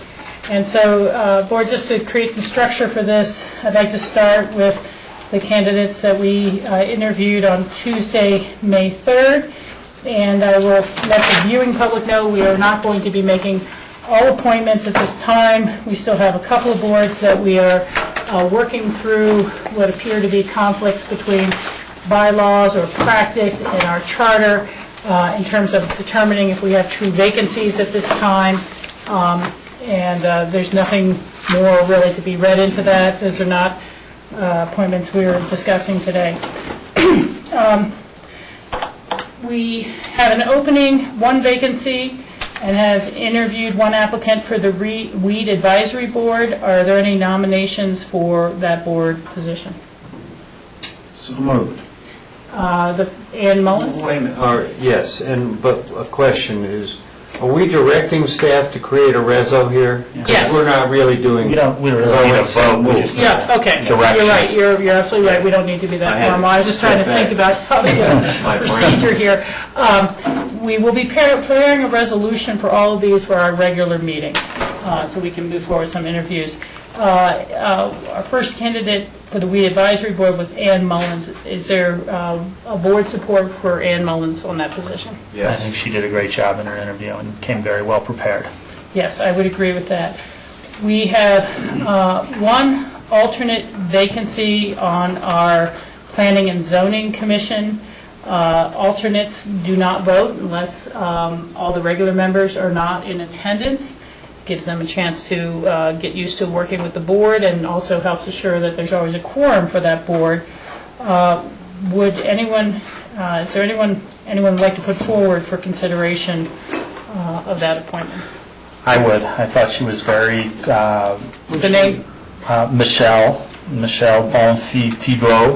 See, I knew you could pronounce that. So. I think she had some great things to say about the urban growth boundary, the AACP, the TDR programs, and she really seemed to have a strong respect for the code and respecting the fact that the code should be followed. Okay. I would agree. I would support that as well. Other board feelings on this vacancy, this appointment? Michael? No. As I explained, I didn't attend this meeting. Okay, so you're not going to? So these applicants I wasn't able to interview. So I will support whatever the people who were present and interviewed these people. I will support their decision. Well, I just wasn't sure if you want to watch Granicus or something now that we have it. See this? So you have direction, you have enough members to Okay. move forward. Okay, there we go. We have direction for Michelle. The Financial Advisory Board has 3 regular and 1 alternate vacancy at this time. We did make an appointment prior with the fellow Rudy, can't pronounce his last name, so I'm not entirely sure if the number of vacancies is accurate, but we have a lot of vacancies. We have a lot of room there. Yeah, I would put forward Lisa Baker to serve on the Financial Advisory Board. I think she comes with some great background. I think she's going to be able to help us with trend lines and forecasting and economic data, and I think she'll be a great asset. I agree with that entirely. Jack is supportive, Rob's supportive. Okay, we have direction there. We had an interview. Rachel? Yes. I would, because I'm unsure, I haven't read bylaws or charter relative to Adams, who was just elected. Will he need to I'd like resign? clarification whether he has to resign. Yeah, and I would like to talk with John Ely and just confirm that, but... My impression is yes, but yeah, please just... confirm. I'll confirm that. Yeah. Thank you. That's a good one to point out. I don't think he takes office for a little bit longer, but so we have some time to think about Yeah, we that. appreciate his contribution, but, while we're Tremendously. discussing this. Okay. We interviewed Ty Wood-Jacober for the Open Space and Trails Board. I thought that he really represented a lot of mix of characteristics that would be good for that board. Interest kind of up and down. I agree. I was just going to say, my impression was that him being a rancher, a contractor, and, you know, I mean, he had a lot of, fly fisherman. He had a lot of different interests, and I think it'll be a good dynamic for the board. Yeah, just to share with the board that was not present, when I asked what his priorities were, he said his first priority was to be a good stewardship of the land, take care of what we already have. His second priority was to protect ag lands for local food production. And his third priority was to continue to look at recreation and trail opportunities. So I thought that was really good. And I also like the fact that he's young. It's nice to have some youth on our boards. He really kind of reminded me of a Bill Fales in some way, because he had, branches and networks into all the different communities, agricultural, recreational, hunting, so on. So I think we have direction to appoint Ty. We then have two applicants which we have interviewed for the Citizen Grant Review Committee. We will have one current member coming in to reapply and be re-interviewed. And so we can make one appointment now to close out the current vacancy and take one of these candidates forward in terms of evaluating them against our current member who will be reapplying for their position. The one thing that I thought was a great comment Rob made during that time period was, given the size of that, the workload, it's a very intent board that meets once a year for a short time to review all of our grants for the Healthy Community Fund, would be that perhaps a broader board, or if there was a board, we could change the bylaws and charter as appropriate to have 7 members in the future. That might be really, really helpful for that board to share the information and knowledge about what all of our nonprofits do for us as a community. Is there anyone who would like to put forward a name for consideration for our resolution for appointments on the Citizen Grant Review? Rachel, can I make a procedural question? Yeah. Or comment? Given what you just said, and I was going to bring that comment up again, it seemed odd to me that this was only a small board, a 5-member board, and to me, a 7-member board would be more appropriate, but that's my limited information on that. The other thing, procedurally, might it not be wise to wait until we did that third interview and made a decision on the 2 seats at that time? My understanding is this grant process happens in August, so we do have some time before there are some major demands on this, and maybe we can get that third interview to happen. Yeah, I can see it going that way. There's not a real urgency there, other than kind of letting people know. And I'm not sure when we'll be able to get Laura in our schedule next. Hopefully that will be relatively soon. I believe June 7th. June 7th. So would the board like to defer the decision on this until June 7th? I'm fine with that. Okay, very good. So that is that set of individuals. We've had a number of candidates and openings on the Senior Services Council, which has a larger board, I think, by the federal statutes that allow for a lot of members, which is very helpful. So we have 4 regular members and 6 alternate positions vacant. Would anyone like to put forward some names? We saw Seth Sashin, who has served before and then was term limited off and then is now asking to come back on. And I think almost the same situation with Ken Canfield, of having served before and liking to come back. Yeah, I would put forth both those names for the Senior Services Council, and it's interesting because you really have both ends of the spectrum. You've got a young person who's really passionate and interested and spends a lot of time at the Senior Service center and helps out with lunches, and it's great to have, again, a young person involved. And then you have an older gentleman with Ken Canfield who's been very involved with the pursuing the concept of a continued care retirement facility. And so it's a great combination of young and old, and both are very passionate and want to continue to provide services to our seniors. Okay. I would certainly support them also. Yeah, and Rob as well. Yes. And Michael, you were there. And I think George captured the comments for all of us, and we appreciate everyone's service on these boards very much. So that's direction. We interviewed Karen Hildebrand for the BOCC Library Board. Their comments, questions, or direction? Yeah, I want to move Karen Hildebrand forward for the BOCC Library Board. She works for the town of BOCC, and even though this is her first board that she will have been on, she was very excited and enthusiastic about being involved, and certainly the BOCC Library is such a great community amenity that I think she'll play a real important role as a new person on the board. General consensus there? Yeah, I would support her application, and also thank David Fiore for his contribution over the time, and of course what we know historically, getting that library location approved by the public, the voters, and he made it easy on us because he withdrew.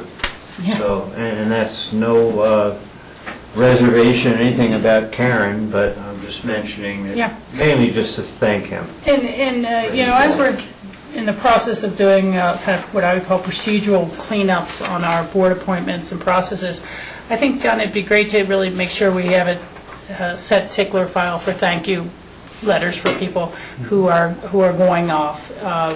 It's people do either term limit out or have to resign because of other job, life commitments or whatever. But I want to make sure that we are in that process on a regular basis.